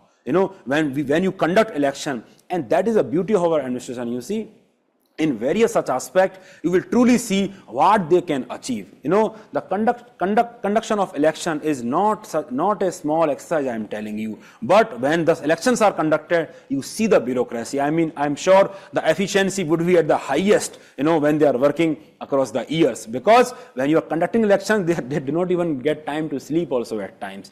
Such is the nature of duty, and they have to be very fair and everything. So they are at their best when they are conducting election. At times we see that. So basically that is efficiency. Similarly, the disaster management. You talk about Odisha, the management of cyclone and everything. We have seen how adaptive they have become. So basically it is about unity of purpose, that the organization now collected, the cyclone is coming, the entire Odisha administration we gear towards that we have to just minimize casualty at any cost. Understood? So that creates lot of sense of purpose in the people when they are acting, and it motivates them that this is what we need to achieve. So that is what unity of direction is all about. Then this principle, subordination of individual interest to the general interest. That is very much clear, that when you join the organization, your interest will always be submerged with respect to organizational interest. Organization will always have primary interest over you. That we have already discussed. Selflessness is the part of public life. Then remuneration, should be fair. Centralization, to certain degree there should be centralization. Scalar challenge means that hierarchy should be there because it ensures the supervision is there. The supervision is another quality. That what is the quality of supervision? Whether it is hierarchy or not, and that hierarchy is followed or not.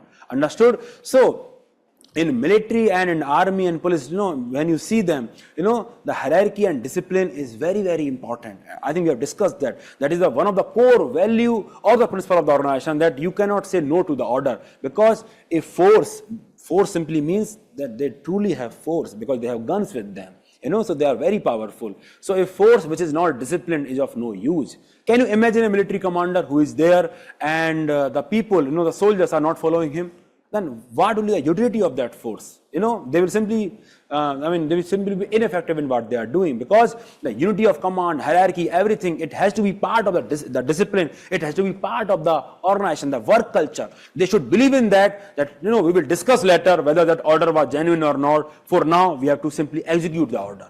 So that is the true ethos of the discipline and the hierarchy at times, because you have to follow them very mechanically, So because entire work culture depends upon that. Understood? So that is what the collective work culture, collective belief system of the police organization, the military organization that is there.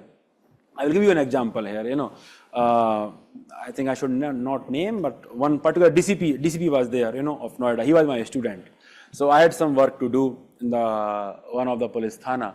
So I called him and said that, can you just speak to this particular person, the investigation officer, I think he was constable or something like that. So he said, yes sir, I will convey the message. I will speak to the station in charge.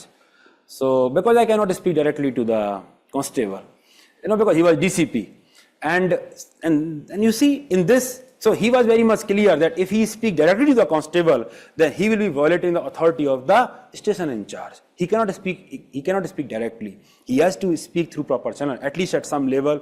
He cannot speak directly to this person, because if he speaks directly, then the authority of this person is compromised, because he is there at the field and this person should report to this person. So he said, sir, I will get your work done, but I will speak with this person, and that happened. So basically that is what, in the organizations, the hierarchy and this authority and everything, they become very important part of our culture. If you just vitiate that, then the organization will be very ineffective in what it is doing.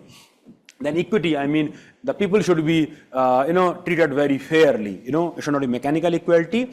Then initiative, they should be able to take initiative. Esprit de corps basically mean team spirit.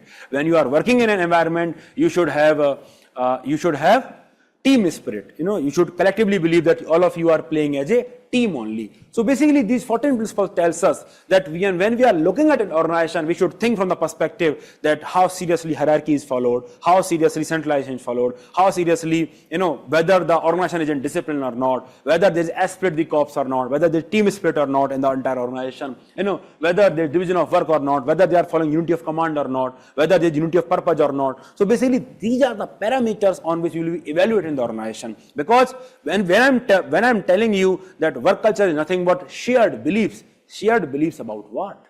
It is about these things. Shared belief about unity of command, shared belief about unity of purpose, shared belief about discipline, shared belief about scalar chain, shared belief about, that yes, we belong, that all of us are teammates on esprit de corps. So that is, these are nothing but the parameters on which we are evaluating the shared beliefs or shared values. Understood or not? And these define work culture. I'll give you the example. If you read second ARs in the recommendation, it says that whenever you are managing a disaster, actively managing a disaster, that a disaster has struck you and you are managing it, then unity of command becomes very, very important. It is very important that everyone should take order from one single person that is there. Because in disaster management, there is no time. And it creates lot of chaos if an individual is getting order from so many people, and now that person does not know to whom he should obey and which order he should prioritize, because there is no time to act. And that is why in disaster management, unity of command and unity of purpose become very, very important. Every single individual who is managing the disaster, every single person should be geared towards managing the disaster only. Just like in COVID, everyone was very passionately involved that we have to save life, we have to contain the spread of COVID and everything. And there was this unity of command that from there only we'll get the order. They were not getting order from everyone. And that because it will create more confusion only. In that moment, it is not desired that there's confusion that is there, because the time is very precious. You have to act in a very instantaneous manner at times. So basically, unity of command and unity of direction becomes very imperative when you are managing the crises. Similarly, when you are managing communal rights, then again, these same principle, discipline, everything becomes very, very paramount. Understood or not? So basically, these are the various attributes of the work culture that are there. But these are the very general attributes. Let us discuss some other attributes also. And this thinker, the Herzberg thinker is there. definitely you need not remember. You need not remember neither Fayol nor Herzberg. And we are just discussing the various parameters of the work culture that is there. And he says that in organization, people, he says that satisfaction and motivation are two different things. You may be satisfied with something, but still you may not be motivated to do certain thing. For example, you may be satisfied with the content of the classes, but you may not remain motivated to write tests and everything. Understood? Because the satisfaction comes from me, the motivation comes from you. Understood? So that is what he is saying, that in an organization, employees may remain, they can remain satisfied, but they may not be motivated. And that is what he is saying, that motivation and satisfaction are two different things, and you should also look at them very differently if you are managing the organization. So if you are a leader, you have to ensure that the employees are not just satisfied, but they are also motivated. They should be motivated to do more and more. If they are not motivated, they will not be doing that thing properly. They will not be having dedication to public service. They will not be following law in letter and spirit. They will simply following law mechanically and everything. So basically, of course, you will want that your subordinates are motivated to do certain things. And that is how he differentiates the job satisfaction from job motivation. Understood? And he says that satisfaction is influenced by hygiene factor. What are the working conditions that are there? How fairly you are treating your employees? What are their wages and salaries? What is the quality of supervisor? So basically, all these factors just decide whether you will be satisfied or not. For example, if you believe the working conditions are rather poor, if you go to your office, you will see there's a graffiti on the wall, the orange color graffiti that is there, Ajanta Ellora painting, it is there on the wall, and the toilets are stinking, and the working conditions are rather poor. And if you are a woman, then you always feel discriminated in the environment, and if you are a Dalit, you will often hear slurs against you and everything. So basically, and you are not always paid on time also, So basically, these are the factors that are there. If all these factors are positive, then you will be satisfied that I am working in a very clean and hygienic environment. I am treated fairly, I am given fair wage and everything. So basically, you will be satisfied. But it does not mean that you are motivated. So that is a difference that he is creating. That even though we are working on them, still you have to work on this also. You cannot just satisfy yourself that we have created very good environment, in terms of hygiene wise, in terms of work, in terms of wages wise, salary wise, co-worker relations wise, working conditions wise, everything. We have created a very good environment. You should, as a leader, you should not stop just at here. And that is what Herzberg is saying, that you should ensure that the employees are motivated to do more and more. And that is often influenced by motivating factor. And what are the motivating factors? The motivating factors are achievement, recognition. That individuals want to do more and more when they feel that their work will be recognized. Yes, so perhaps they are aiming for a presidential award, they are aiming for something. So if they truly believe that their work will be recognized, then they will want to do more and more. If suppose, they are driven by a sense of responsibility. You understand sense of responsibility? Some people, just have this aura around them, that the responsibility drives them. They will have this heavy sense of responsibility that since I am the district magistrate of this area, then so many millions of people are depending upon me. And this drives them a lot in terms of what they are doing, because their well-being is my responsibility. So this sense of responsibility will keep me on my toes, and basically that will ensure that I am going beyond just letter of the law and toward dedication of public service, and constitutional morality and everything. So basically that is sense of responsibility. At times work itself, the nature of work itself can be very challenging, and that is why many of you who are opting for public services, even though you could have gone for various lucrative services in the private sector, but you opted for the public services because the job itself is very much challenging. Every day you encounter new challenges. I was speaking to one of my students and he told me, sir, every day is a very new experience to me because I get to see so many different things. And in that case, you don't just get bored by such kind of job, because the job itself becomes kind of motivating factor. I think the name was Krishna Chandra Gupta. I was speaking to him, the rank 144. He's an IAS officer now, I think one of the state in Northeast. And I was speaking to him and I was asking then how is the How's the experience over there? And he told me, sir, every day is a new challenge. He told me that, sir, I have managed dead bodies with my bare hands, and I have ensured that the people should not die because of floods and everything. And I have done this, I have done this. So every day was a new experience for me, and I'm totally satisfied with what I'm doing here. So basically, you see, he was driven by the sense of responsibility, and he was driven by the job itself was source of motivation for him, and the recognition and other thing, then the personal growth, because people believe that they see personal growth in what they are doing. Understood or not? If suppose they don't see their personal growth, then perhaps they will not remain motivated towards that. Understood or not? So that is what they are believing in, that if you become an IAS officer, then many of you are motivated to become an IAS officer because you believe that someday you will be managing a district, someday you will be managing education, someday you will be managing healthcare. Basically that is the kind of diversity, and that will give you exposure to different fields, and that is what is keeping you motivated. That it will allow you to grow also, because you are managing so many funds, you are managing so many people, you are interacting with so many stakeholders. So he is saying that when you are operating in a work culture, you should operate in such a way that people are motivated, and that means you should recognize their good performance. That means you should ensure that when you are giving them some task, that task should be interesting enough, it should excite them enough, and that is when they will remain motivated, and it is telling you, that the individuals who value their job, and that is how you should just put right man to the right job. So basically, now when we are looking at the work culture, we are looking at the work culture from the perspective that when we are thinking of work culture, then how is the hierarchy, how is the balance between decentralization and centralization, how is the discipline that is there, whether organization is following the difference between personal interest and organizational interest, because that was there, we understood, whether esprit de corps is there or not, whether employees are treated fairly or not, whether working conditions are fair or not, whether employees are motivated or not. So all these variables, all these factors are part of work culture only. So now when you think of work culture in such diverse way. Work culture is not a monolithic term. That is what I am trying to tell you.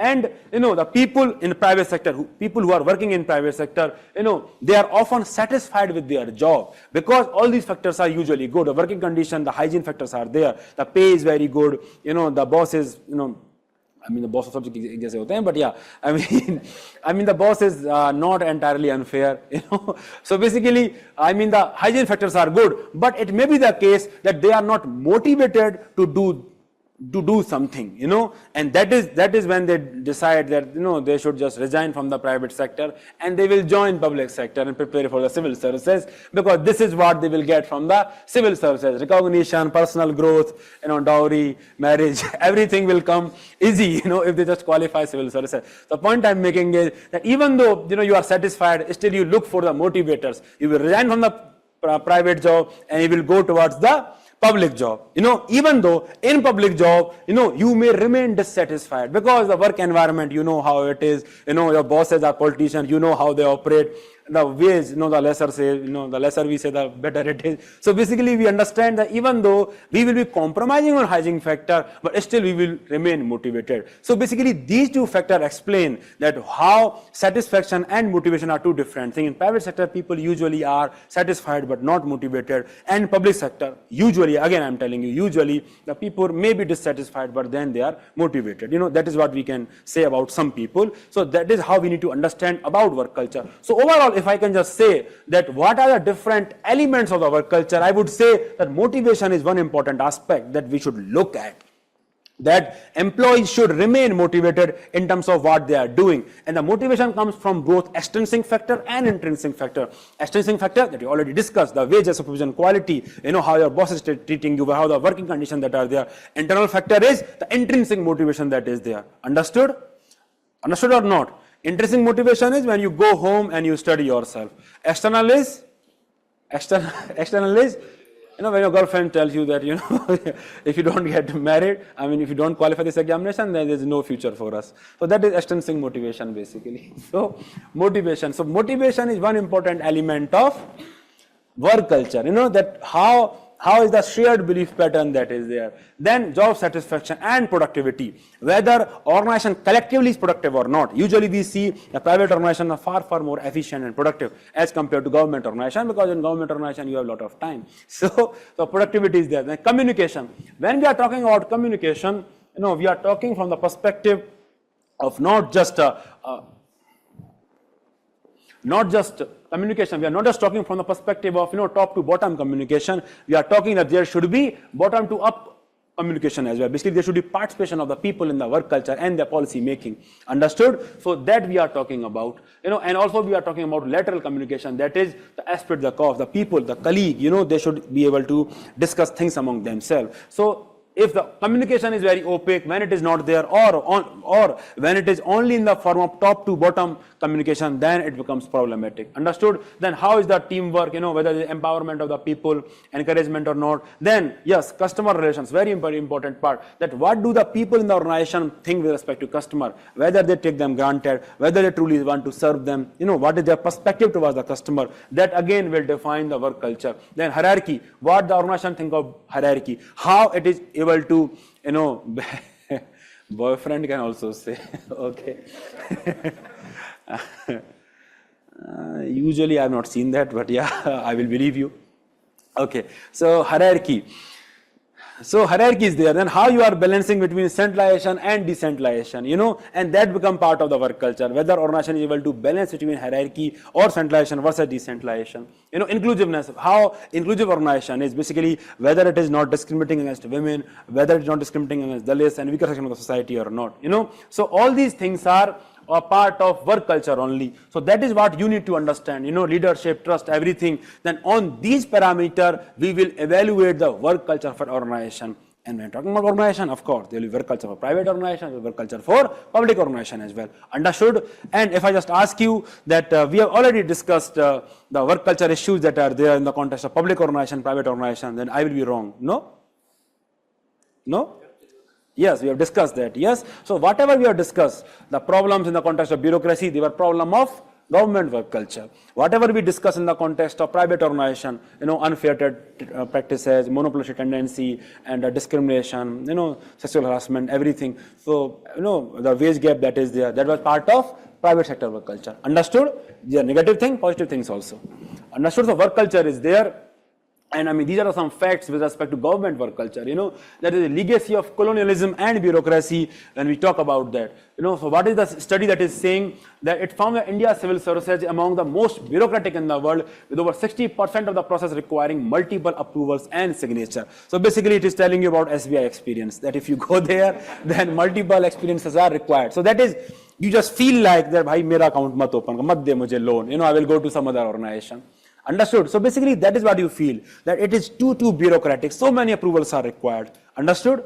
It is there. Then political interference and lack of autonomy. You discussed that. Basically the non-partisanship, how non-partisanship is violated. And that has become actually the part of work culture that we see often, the alignment between bureaucrats and the political executive. Understood? Then prevailing corruption, of course, there is nothing new here, that it is part of work culture. The weak performance management and accountability. Yes, something that you were asking. That the performance management is rather poor. The people are not punished for poor performance, usually, and accountability is not fixed properly. So that is part of work culture, because chalta hai attitude is there.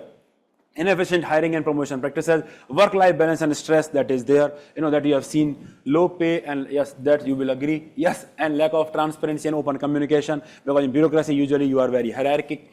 Lack of public recognition and appreciation. I think to some people feels that they are not, recognized with respect to what they are doing, because not everyone is on social media.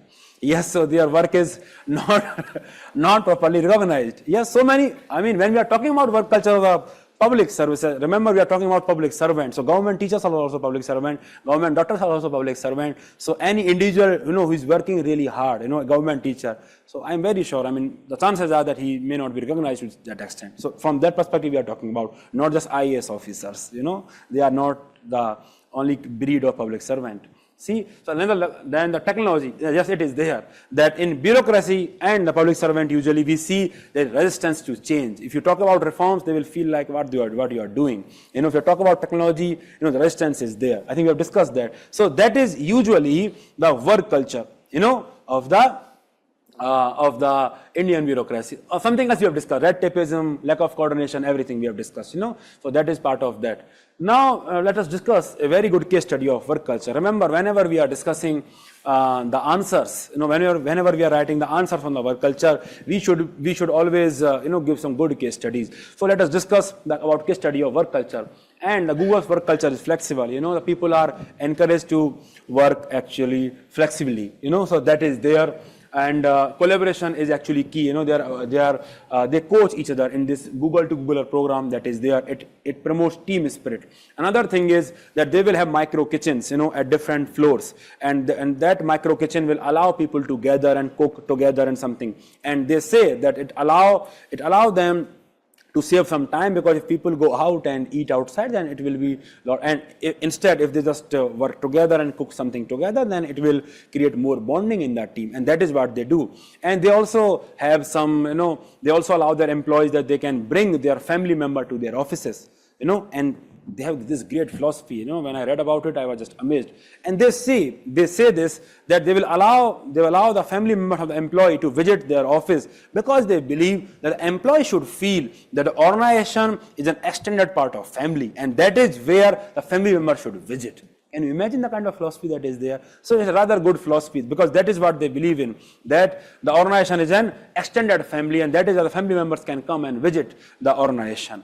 And the organization can visit the family area by giving more tasks. Yes, and family becomes extended part of organization. I mean, that is usually the case. So, building a sense of community that is there, in the sort of work culture that is there. And then I think we have discussed that Google have weekly question and answer sessions, in which it encourages people, the people from the lower management side, that they can ask questions from the upper management, and that create remove lot of communication gap that is there, improve trust and credibility with respect to the decision that were taken by the top management, And I think we already discussed that Google rewards thoughtful failures, and it treats them so that they can come out from that experience, It rewards them through cash and send them on trip and everything, because they should remain motivated to experiment and to innovate, because not every innovation, not every experiment can go towards success, but that is how it is promoting everything. And this result is phenomenal. It has topped Fortune's best company to work for last 6 years. So that is a tremendous result, that everyone wants to work in Google. If you have friends from the computer science background, then you will understand that they value Google a lot. They will perhaps want to work for the Google. Understood? So that is because they believe in the work culture. The shared traditions and values are such that they want employees to remain motivated and everything. Understood? So that is there. So that is what we can learn from the Google. And the Tata also, the Tata's legacy, I think we discussed that how it took care of the family of the different employees who died during COVID, and that is because, the sense of responsibility was there towards their family. So all that is part of good work culture only. Understood or not? Understood? I think one of the parameters was how they have relationship with the employees, how they have relationship with the customers also. One of the company that I'm talking about, EV company, how it fast-tracked the rolling out of its electric scooters, and how they are facing now so many issues. So that is actually a wrong example of work culture that is there. Understood? So now we know some good example, we know some ethical concerns that are there with respect to work culture. So now do you truly understand that what do we mean when we say work culture? What are the different parameters? Understood or not? So that is what work culture is all about. Understood? So now another important thing is, and that is a very important area for the question from the context of UPSC.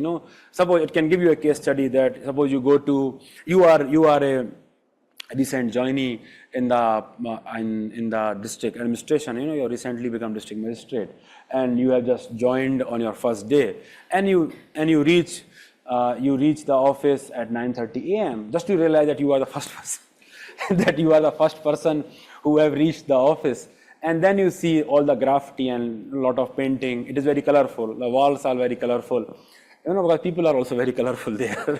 Okay, and you see when you go there in the offices, you see there are middlemen, who are outside the offices, and they are waiting for the bribes basically, and they're asking bribes and for the appointment with you so that they can move the files, everything. And when you go to lunch and you believe that the people are having very extended lunch, they are discussing so many things, often indulging in rumors and everything. You have come back to your seat, they are still having lunch, So basically all these are issues of work culture only. So the next question will be that how you can change the work culture. That will be the question that will be asked of you. And when you write the answer to this question, the role of leadership becomes very, very important. Just like T.N. Seshan, just like Ishidharan, they change the work culture, and that is how work culture can be changed. It may require technological adoption also. For example, DBT, it was used to plug the leakages. Then often the biometric attendance is there, to ensure that the punctuality is there and everything. So basically, the adoption of technology may be required to enhance efficiency of the organization and everything. So there are different ways through which you can change the work culture. The ISRO's example is also there. The leadership, how the same example that I give you, Rahul Dravid and Rohit Sharma also, that how when we failed at the World Cup, the Rahul Dravid came out for the press conference, but when we won it, it was Rohit Sharma who came out. A similar example is there with Satish Dhawan also, that when it was failure, he will take it on himself, and when it was success, he will give credit to Kalam Saab. So that is there. Then Kalam, the example of Ishidharan is also there. The culture of high productivity, that is often flows from the leadership only, Then similarly, training and mentoring is another way through which we can change the perspective. Role-playing method, sensitivity training, that is what you need to write. Citizen charter, e-governance initiatives, the performance orientation, the 360-degree performance appraisal. You understand 360-degree performance appraisal? I think we have discussed that. So that will allow you to have more wider perspective with respect to your roles and expected roles and responsibilities, taking care of hygiene factor and motivating factor. Recently, the Mission Karma Yogi reform that was there, or the lateral entry that was there, or compulsorily some people were retired because they were inefficient, So all those are ways to enhance work culture only, to enhance productivity only. Understood? Understood? So that is what work culture is all about. Whatever we do, the recommendation to increase the integrity and to increase the probity in the organization, all that will become part of work culture only, because ultimately that is the end product that we are looking at. Understood or not? The only thing is that you must distinguish between different parameters. When you are writing the answer, how to improve work culture, you should talk about leadership, you should talk about technology, you should talk about training, you should talk about other aspects of the management and everything. So basically, policy reforms, legal reforms. So basically, your answer should be multidimensional when you are writing the answer. That is it. That how you can improve work culture by doing this 6 to 8 step, we can improve the work culture. Understood? So now you can note it. Then we will discuss the other topic. All of you have understood work culture? Online walo? Online walo, all of you have understood work culture? Yes, scalar chain only, yes. I mean, it is not, one principle is there, no? I'm forgetting the name of principle. Gangplank or what is it? I forgot it. Understood? This you need not note actually, but if you want, you can note. Need not note basically. Need not remember also. I just discussed this just to open up your horizon, that when you are thinking about work culture, this is a dimension that you should think towards. Done? No, satisfaction is different thing. Satisfaction and motivation is different. That is what he said. No, that is what he is saying. Both things are distinct. That is what he is saying.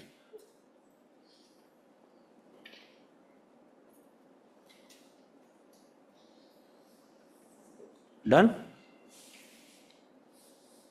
You need not remember both the thinkers, not necessary. You just identify various elements of work culture. आपको समझ में आ गया? सही से?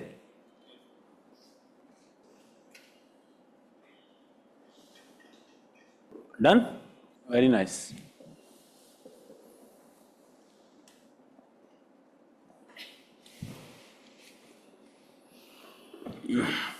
Some more things we will discuss in case studies. Done?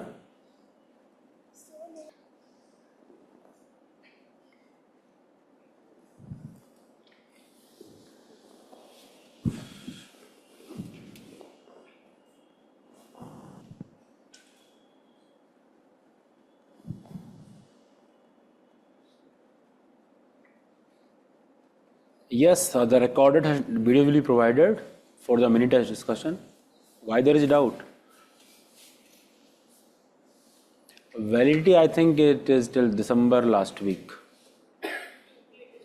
Huh? 28th December. 28 it will be extended because we are extending the classes. 28 was with respect to 28 November. Now that's what I believe. 28 December आप मान के चलिए.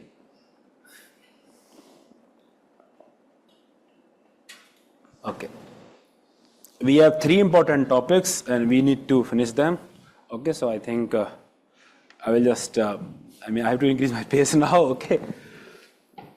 So there are 2 full-length tests to this. One is in first week of December. Now it will not be in the first week of December, it will be after some time because we will be extending the classes. And after that,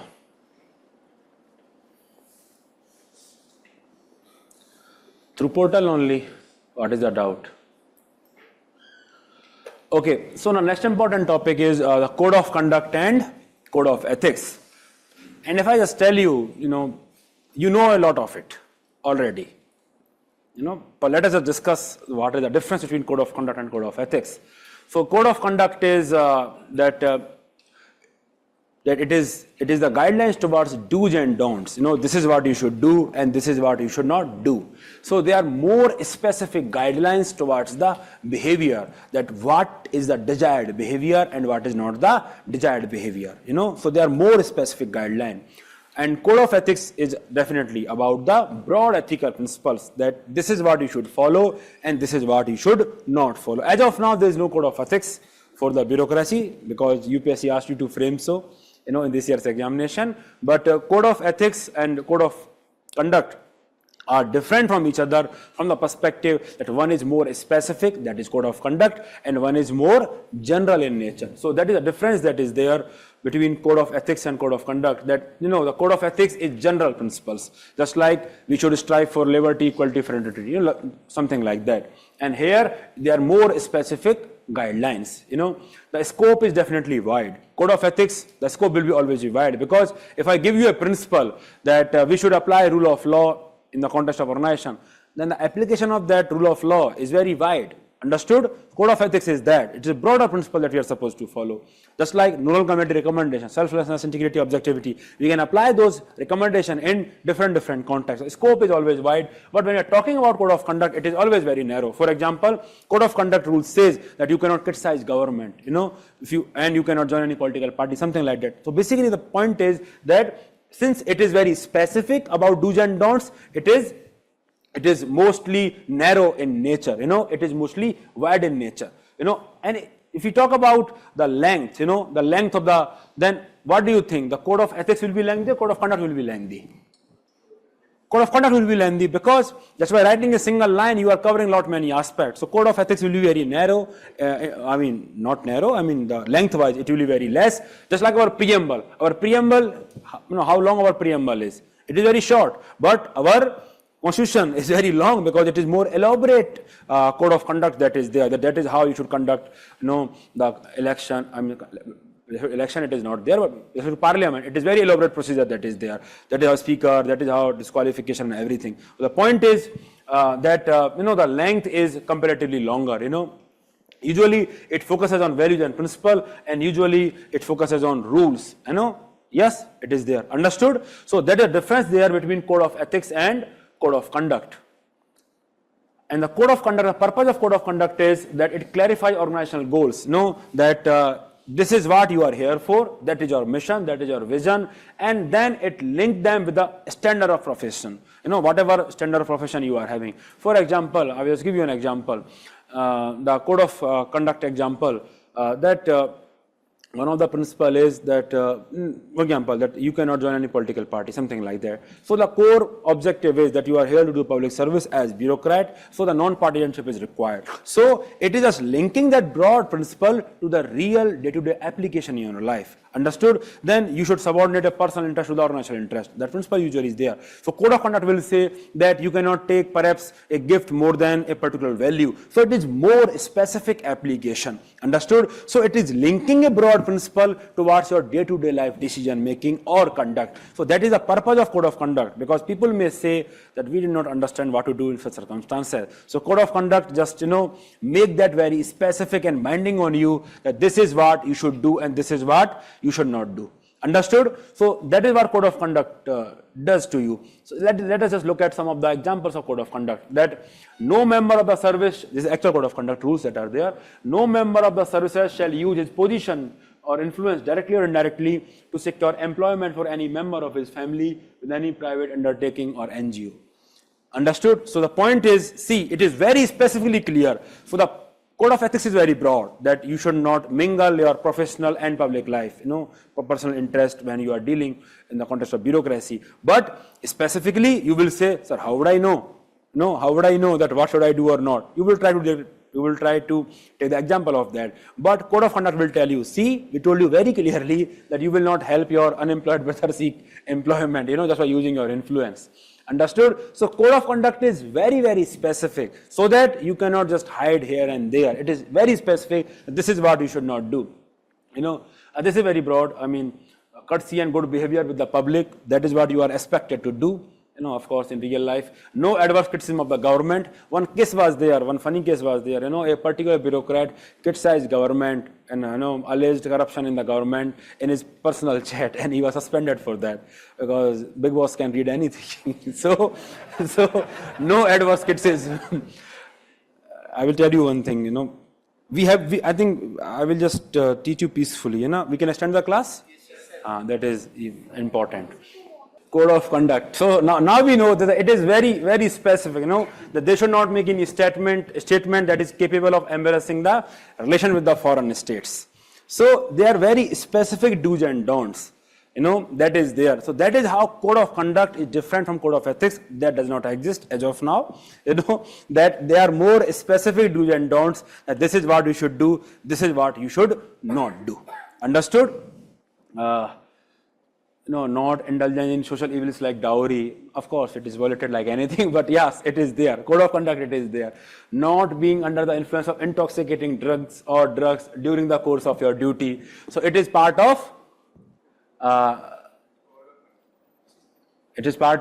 code of conduct. It is more specific do's and don'ts. So government is telling you that we have bound you very clearly, that this is what you can do and this is what you cannot do. And since code of conduct comes from the rules, code of conduct rules. So basically, it has legal enforcement. So if anyone is violating rules, he will face suspension, and he will face the investigation and accountability, everything.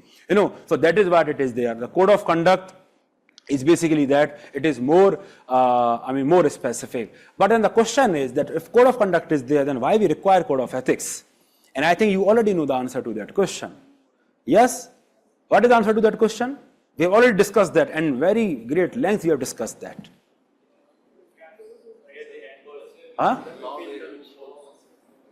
Yes, very good. It is the same discussion that is there between the difference between law and ethics, that how laws, rules and regulation, yes, very good Pragati, how laws, rules and regulation, they may be insufficient in terms of ethical guidance, because they have their limitation, simply because code of conduct are nothing but they are conduct of rules. They are again rules. So the limitation that we have for law versus ethics, that same limitation will be applicable to code of conduct and code of ethics, because code of conduct are nothing but rules only, So that is what we need to understand. So what are the limitations? Because focus is simply more on do's and don'ts, and the do's and don'ts are very specific in nature, and at times, what really happened, that the complexity of the government has changed a lot, and because of that, the code of conduct rules have not evolved accordingly. The gift limitation that is there of 5,000 rupees. One point was there, that the gift limitation, then that limitation, 5,000 rupees, for many people, we are getting, sir, more costly gift as of now also. So I understood. So basically, that is how outdated at times code of conduct rules are. So that is there. Then again, external imposition is there, weak enforcement, we have discussed that. the dowry is there, very prevalent in the context of civil servant also, but it is not enforced.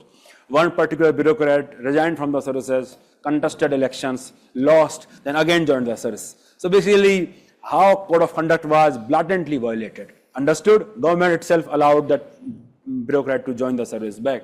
So weak enforcement is there. Although the rumor was that that person was planted by the RAW, to contest election in the valley. That was the rumor.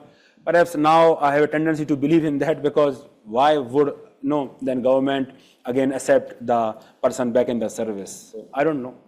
So basically weak enforcement that is there. Then it might curb innovation, just like rules and regulation, because the focus is on more specific do's and don'ts. So basically it is telling you very mechanically, this is what you can do, this is what you cannot do. So where is the flexibility to you, how you can operate. So that is what it is there. That it might curb innovation and out of box thinking. Then a code of conduct, the many officers in the government, they are not aware about the code, and then political constraints also, because it is not enforced, and government, the politicians, they themselves are blatantly misusing or aligning with the bureaucrats. So they are directly violating the code of conduct that is there. Understood? So basically, and also, I will give you another limitation of code of conduct is that code of conduct, even though it is supposed to be very broad, but our government being our government, it has framed the code of conduct in a very broad manner. Again, one particular rule is that you should not do something that is unbecoming of civil servant. Now you see, now you will be confused whether it is code of conduct or code of ethics, because it is very broad in nature. That is how we are differentiating code of conduct from code of ethics, that it is specific. But you should not do something that is unbecoming of civil servant. What everything can fall under that particular thing. So basically code of conduct has become code of ethics in this nature, and that is how, if it is so broad, it will be difficult to enforce. One particular person, in Uttar Pradesh was suspended for this only, because some illicit affair he was having outside the marriage and something like that, and he was suspended for that, because he was charged under this particular thing only, that he was doing something that is unbecoming of civil servant. So it is such a broad rule that is there. So the broadness in the code of conduct rules is also there, because subjectivity is still there.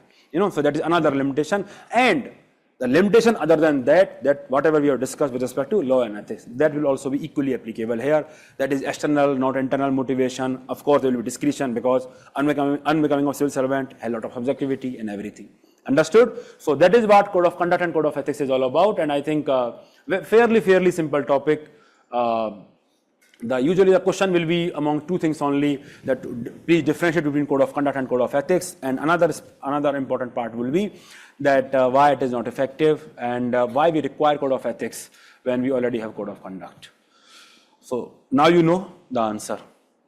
Done? One of my batchmates company, has started his IPO today, and a great achievement. I mean, it's a huge achievement. Blackbuck company is there, Blackbuck? Blackbuck, transportation, truck transportation, so it has opened his IPO today. So everyone was congratulating Chanakya, my batchmate. So great achievement actually. Porter also, I think, is in the next line. He's also from the same hostel, Pranav Goyal. You exercise your due diligence, why shall we invest? I cannot tell you that. Code of conduct is usually a tool, a higher authority to control lower authority, not just because higher authority is also bound by code of conduct. So it is not exactly that. It is equally applicable to the people at the higher level of bureaucracy also, because it is code of conduct.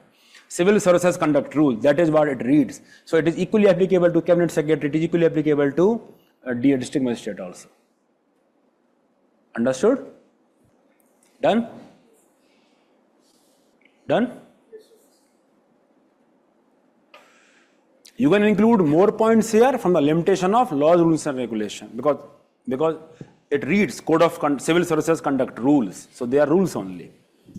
Done? So I think we have a few topics that are left. So you want me to cover them tomorrow? Kar le? Okay, so people are saying karwa do, so I think we'll do it. So let us discuss another important topic, that is citizen charter. What is citizen charter? I think we discussed that, that private companies, usually they are more customer centric, because customer can always reject them. Their choice is not there for the citizens. They cannot reject police station and say, no, we will not file FIR under you. They do not have any choice. So basically, there was this movement, in that NPM movement was there, in which it was recommended that the public organization, they should also have, customer centricness, basically in the context of this public service, citizen centricness should be there. So whatever goods and services they are, sir story भी बता दो, चाहे doubt मत बताना. अरे भाई story मैं नहीं बता सकता, क्या बात कर रहे हो? There is a reason I muted you. So Citizen Charter is basically ensures that the public organization also have that that orientation towards citizens, that they are existing to serve those citizens. Understood?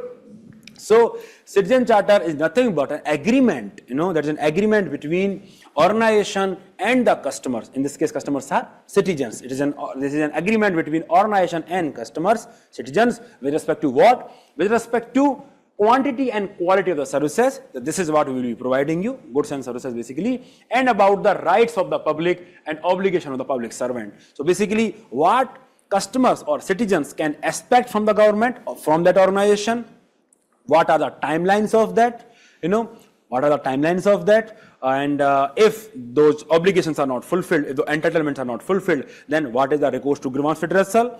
Everything. So basically, it is making the customers and the citizens empowered in a way that they know what is promised to them, they know the quantity and quality of it, they can ask for redressal if it is not met, and it is putting government also, it is ensuring the government organization also has certain responsibility. So basically it is about quantifying everything as far as possible so that everyone knows what are their obligation and entitlement. How many of you have seen Citizen Charter in hospitals?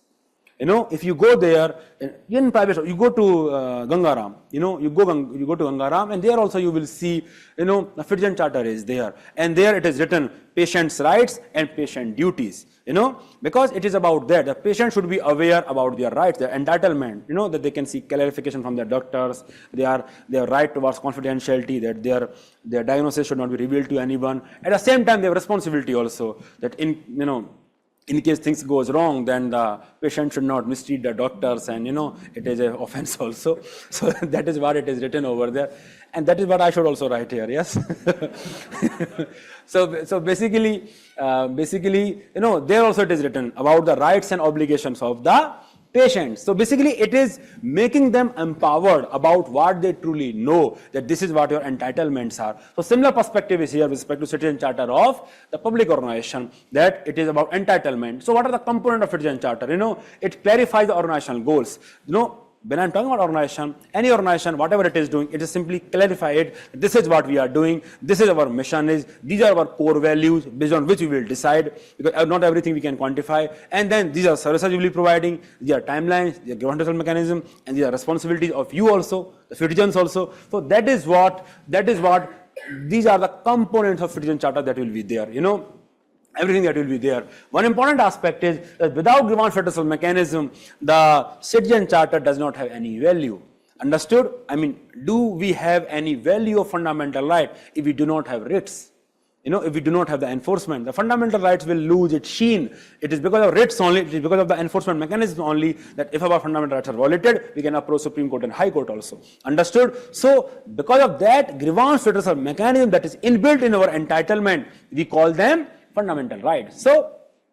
So the Citizen Charter has very important component of grievance redressal mechanism. So until and unless we have that, we cannot really call it a Citizen Charter, because there is no specific enforcement mechanism that is there. Understood? So one important aspect of Citizen Charter is that it ensures that the customers knows about the quantity and quality of the services. They know about all these things. Understood? So that is what it is there. And let us just see this citizen charter of the NTPC case study. The vision is to be the world's leading power company, which is energizing the growth. What is the mission? To provide reliable power and related solutions in an economical, efficient, environmental friendly manner, driven by innovation, agility. So the mission is also very much clear to the people. What are the core values? These are the core values. Then it is also identifying the services, that this is what we are providing the services. The government of India, and shareholders, every services they have qualified, and then who are the customers and everything. Then what are the expectations from them? So basically the responsibility of the other people also. From government of India, they expect that there will be timely clearances and approval that will be given to them. From contractor, they expect that there should be adherence to the safety guidelines and reduction of the waste. We discussed that in the context of suppliers, when we're discussing corporate governance. From society also, they have certain expectations. So basically, that is what Citizen Charter, Then they have elaborate grievance redressal mechanisms. In the event of non-fulfillment of the commitment, the stakeholder have the right to submit their related grievance to the heads of the concerned office in writing, and company has designated executive director who will be dealing with the grievance only, and it will respond. You will respond within 60 days. So the timelines are also there, and they will be reviewing the Citizen Charter. So basically, that is what Citizen Charter is all about. It is telling you very exactly this is what your entitlement is, and in case it is not fulfilled, you can complain and you can do this and this. Let us look at another Citizen Charter, the Citizen Charter from RBI. Let us see. These are the services that are there, that are entitled to you, and these are the timelines that are there. So basically, it is empowering you. We don't see such Citizen Charter in SBI, do we? That the time to open an account is this much, FD is this much, everything. We don't see for obvious reasons. So basically, what RBI has is Citizen Charter, that these are description of services that are there, and these are timelines for that. So basically, it is about that that that these are your entitlement, and if you don't get fulfilled, then this is what you should do. So now all of you have understood Citizen Charter. The objective of Citizen Charter is to make organization geared towards customer satisfaction or citizen satisfaction, and that is a very, very important tool for work culture reform. So everywhere you are talking about, in case studies and everywhere, you can always discuss the incorporation of Citizen Charter to change that particular attitude. Understood or not? So that is what Citizen Charter is all about. Now let us look at the challenges that even though the Citizen Charter is there, why it is that they have not created significant changes in the context of public service delivery. We don't really see the customer centricness yet in the context of public service delivery. So what are the challenges that are there? The very first challenge is that simply the Citizen Charters are not there. How many public organizations we have seen Citizen Charter? I think there is very limited organization in which we have seen the Citizen Charter. So non-existent charters are there. Even if it is there, they are rather outdated. And also there is no legal framework. I mean, if there is no legal framework, then how will you hold people accountable? There is no legal accountability. If there is no legal accountability, then it will be problematic only. Understood or not? So that is the problem that is there. And then one size fits all approach is also there. What does it mean? It simply means that the Citizen Charter is formed at a very broad level. For example, I will give you an example. The Ministry of Education, suppose it frames a Citizen Charter. The Citizen Charter of Ministry of Education will be very broad in nature. The same Citizen Charter, we cannot just copy paste it at the school level. We have to be very specific that what Citizen Charter we should have at a school level. Because there it will be more specific towards students, parents, and everyone. At the level of Ministry of Education, it will be much broader in nature. Understood? So what is happening that the organizations are adopting the parent organization's Citizen Charter, and because of that, it is not specific. So one size fits all approach. They are having this non-specific Citizen Charter, and when something is non-specific, it creates problem. Understood or not? Just like you say, कल से पढ़ाई करूँगा, कल से मैं बहुत अच्छे से पढ़ूंगा. There is no target for बहुत अच्छा. How do you define बहुत अच्छा? Whether it's 2 hours, 3 hours, 5 hours, 6 hours, or maybe 20 minutes. I don't know.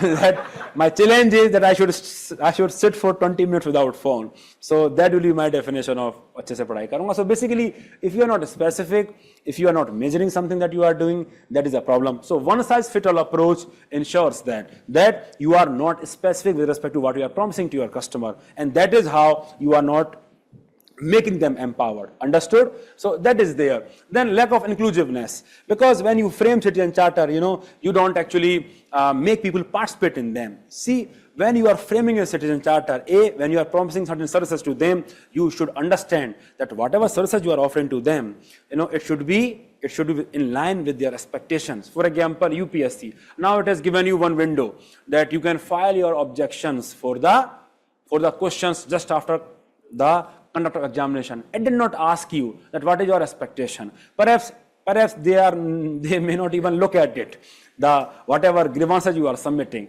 because there is no action taken report on your objection. It simply say that it is submitted and you be happy at it. So what is the point of that? So if suppose they have asked that they truly want to care for this discrepancy that might be there in the question paper, then they should release answer key first, and then they should invite the suggestion, and then they should release the final answer key as well. So this is what we have agreed. Then only people will know. Understood or not? So, but they are not done that. So basically, whenever you are releasing citizen charter, it is important that you should make people participate in formulation of citizen charter, so that their expectations, their what they truly want from the organization, they are accounted in for, and in particularly the expectation from the weaker section of the society, that what is it that will truly benefit them, and that only they can communicate when they participate in the formulation of citizen charter. Another participation is that it is not just the citizens, outside the organization which you want them to participate in the formulation of citizen charter. It is your subordinate employees also, because ultimately those are the people who will be delivering the services that you are promising them.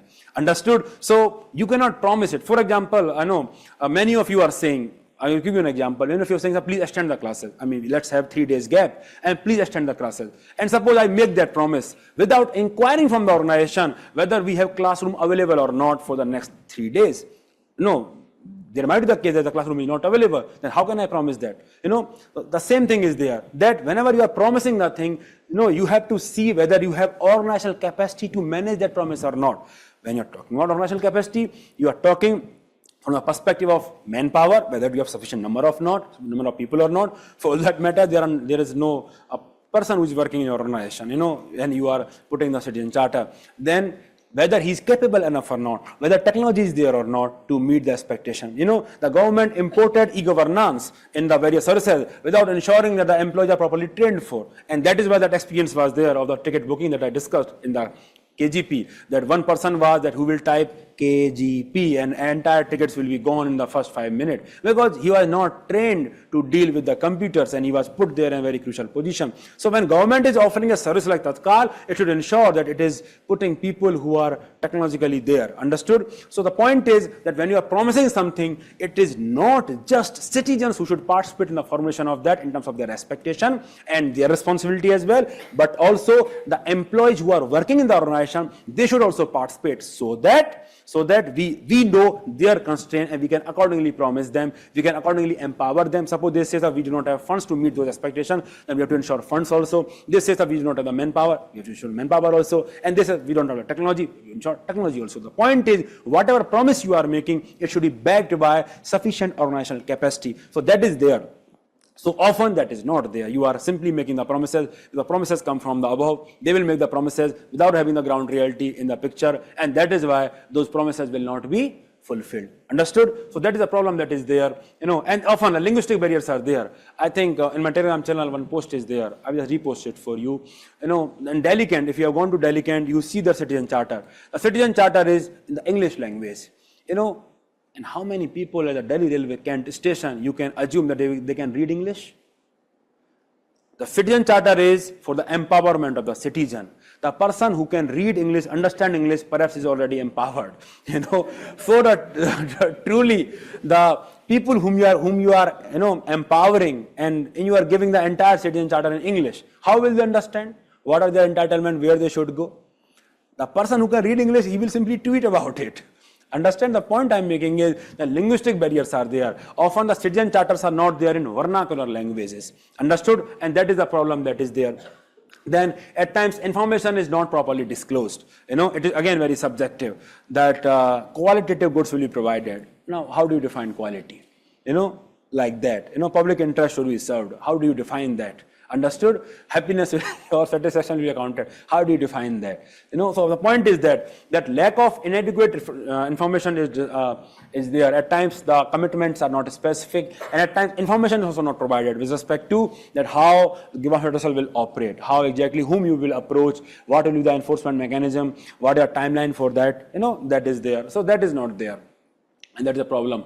And then inadequate training, non-evaluative standards, lack of awareness among the public also. The people also don't know that there exists citizen charter. Understood? Now, one aspect about Grievance Redressal I would like to discuss, if you can just permit another few minutes of yours.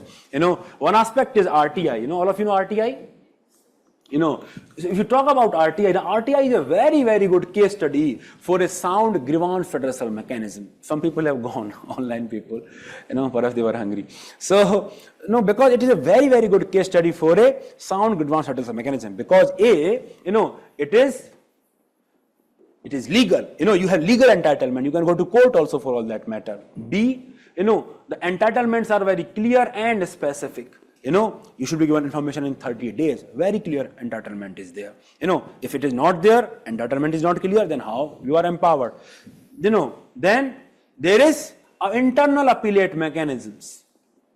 You can always appeal. Whenever you get an RTI reply, there's always a line that is written, if you're not satisfied, you can always appeal to the first appellate authority within the organization. So that appellate mechanism is inbuilt in the RTI Act, and within that time frame, that appellate authority also has to respond. So timelines with respect to redressal is also there. And then it is not just relying on the internal aspect, because there may be collusion within the organization.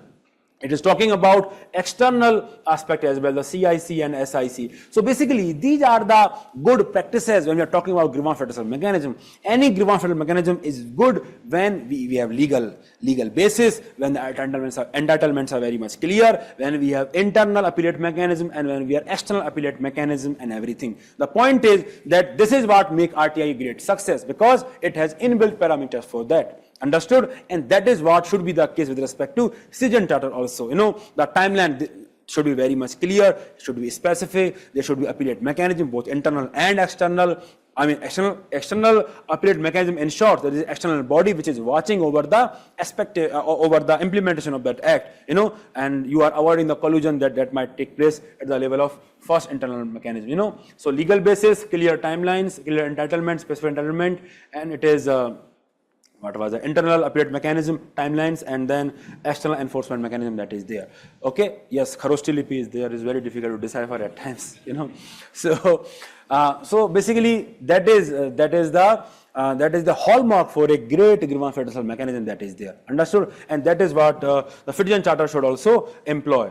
So what should be done with respect to, this will be there in your notes, don't worry, that there should be mandatory adoption of citizen charter, there should be standardization, citizen consultation should be there, effective grievance redressal mechanism should be there, monitoring evaluation should be, capacity building, training. So now legal framework should be there for whatever you are doing. Now the context of all these suggestions. This is what we should do if we truly want to make citizen charter success. Understood or not? Understood? So the topic of citizen charter is now covered. I think you know what it is. You have very good case study also. You know the lacunas also, and you know the recommendations also. So now I'm sure you will write a great answer. So please take the photo. Done? पंच परमेश्वर, अभी तो time बहुत हो गया, कल पूछना, कल बताऊंगा.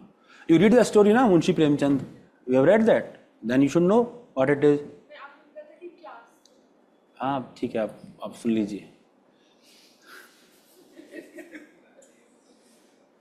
Which analogy you want, Nitesh? Which part you want me to explain? Done, Dr. Saab?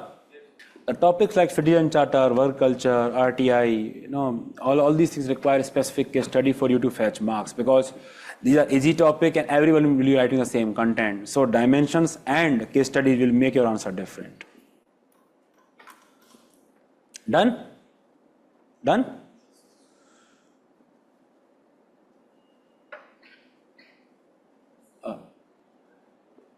Lack of legal framework, because Citizen Charter Act like thing is not there. They do not have legal backing. Done? Done? Done? This will be there in your notes. I mean, exact table will be there in your notes, so it is up to you. It will be there in your notes, you know. Okay, so I think we should stop here. Otherwise, you will vomit. I fear that most. So, few topics are remaining. One is quality of service delivery, that we will complete with respect to our first test discussion. Another topic is RTI, that will cover with case study. I will give you case study, along with that discussion I will cover RTI. Another topic is how to prevent corruption. Do corruption you already know. I will be talking about prevent corruption. So that we will do as a form of case study. So these 3 topics we will cover that. Just war theory in the case study orientation session, I will be discussing doctrine and double effect. There we will have elaborate discussion on that. So we will discuss there. So barring that, everything is covered. Everything is covered from your syllabus. RTI, again I will repeat, through case study. How to reduce corruption through case study. And quality of service delivery in the first class discussion, I will cover that topic. Bas, yahi bacha hai. And just war theory is part of case study orientation. So that is how we will cover. So yes, there is a class tomorrow and test also. Okay, we'll. ऐसा disbelieve क्यों दिया है मुझे? Okay, सो मजाक नहीं कर रहा भाई, क्लास तो करनी पड़ेगी, कैसे काम है? Syllabus I will share. Yes, I will share, but tonight only. I will make the timetable and I will share the timetable with you. And mostly we will have class for 3 days consecutively. Tomorrow is Thursday, right? So Thursday, Friday, Saturday we will have the class, because Monday I am not here. So Sunday, Monday we will not have the class. Only alternative is that we start from Tuesday. But I think that will stress the course to lot many days. Because Monday I'm not here, most likelihood. So that is why I thought I will do it. Poll तो हो गया भाई. Poll में तो आप हार गए. Poll is 85% to 15%. Massive mandate to the postponement guys. 400 उनका 400 हो गया. 80% तो बहुत ज़्यादा हो गया. Final decision is that only. I think we should have class tomorrow. Otherwise Tuesday only. These are the 2 options that I have. Tuesday. Yes, sir. It will extend the class to the first week of December. Already 2 days because of Diwali break, and another 3 days because of this. Next Friday, Sunday extra class. ठीक है, for online. अच्छा, I will be sharing a Google form. ठीक है, I think just now I should share it. Just now, and please don't bombard it. Please fill the Google form mandatorily. Very mandatorily. I will just share the link tonight only. Okay. Specifically, the one question is whether you will be attending online or offline. So if you are attending offline, then please, the online students I am telling you that if you are attending offline, then please vote as such. I am planning something that it will help me plan that. So that one form I am just copy pasting. So please fill this form. Please fill this Google form, and I will tell the decision in 1-2 hours. Okay. Okay. Good night everyone. Okay.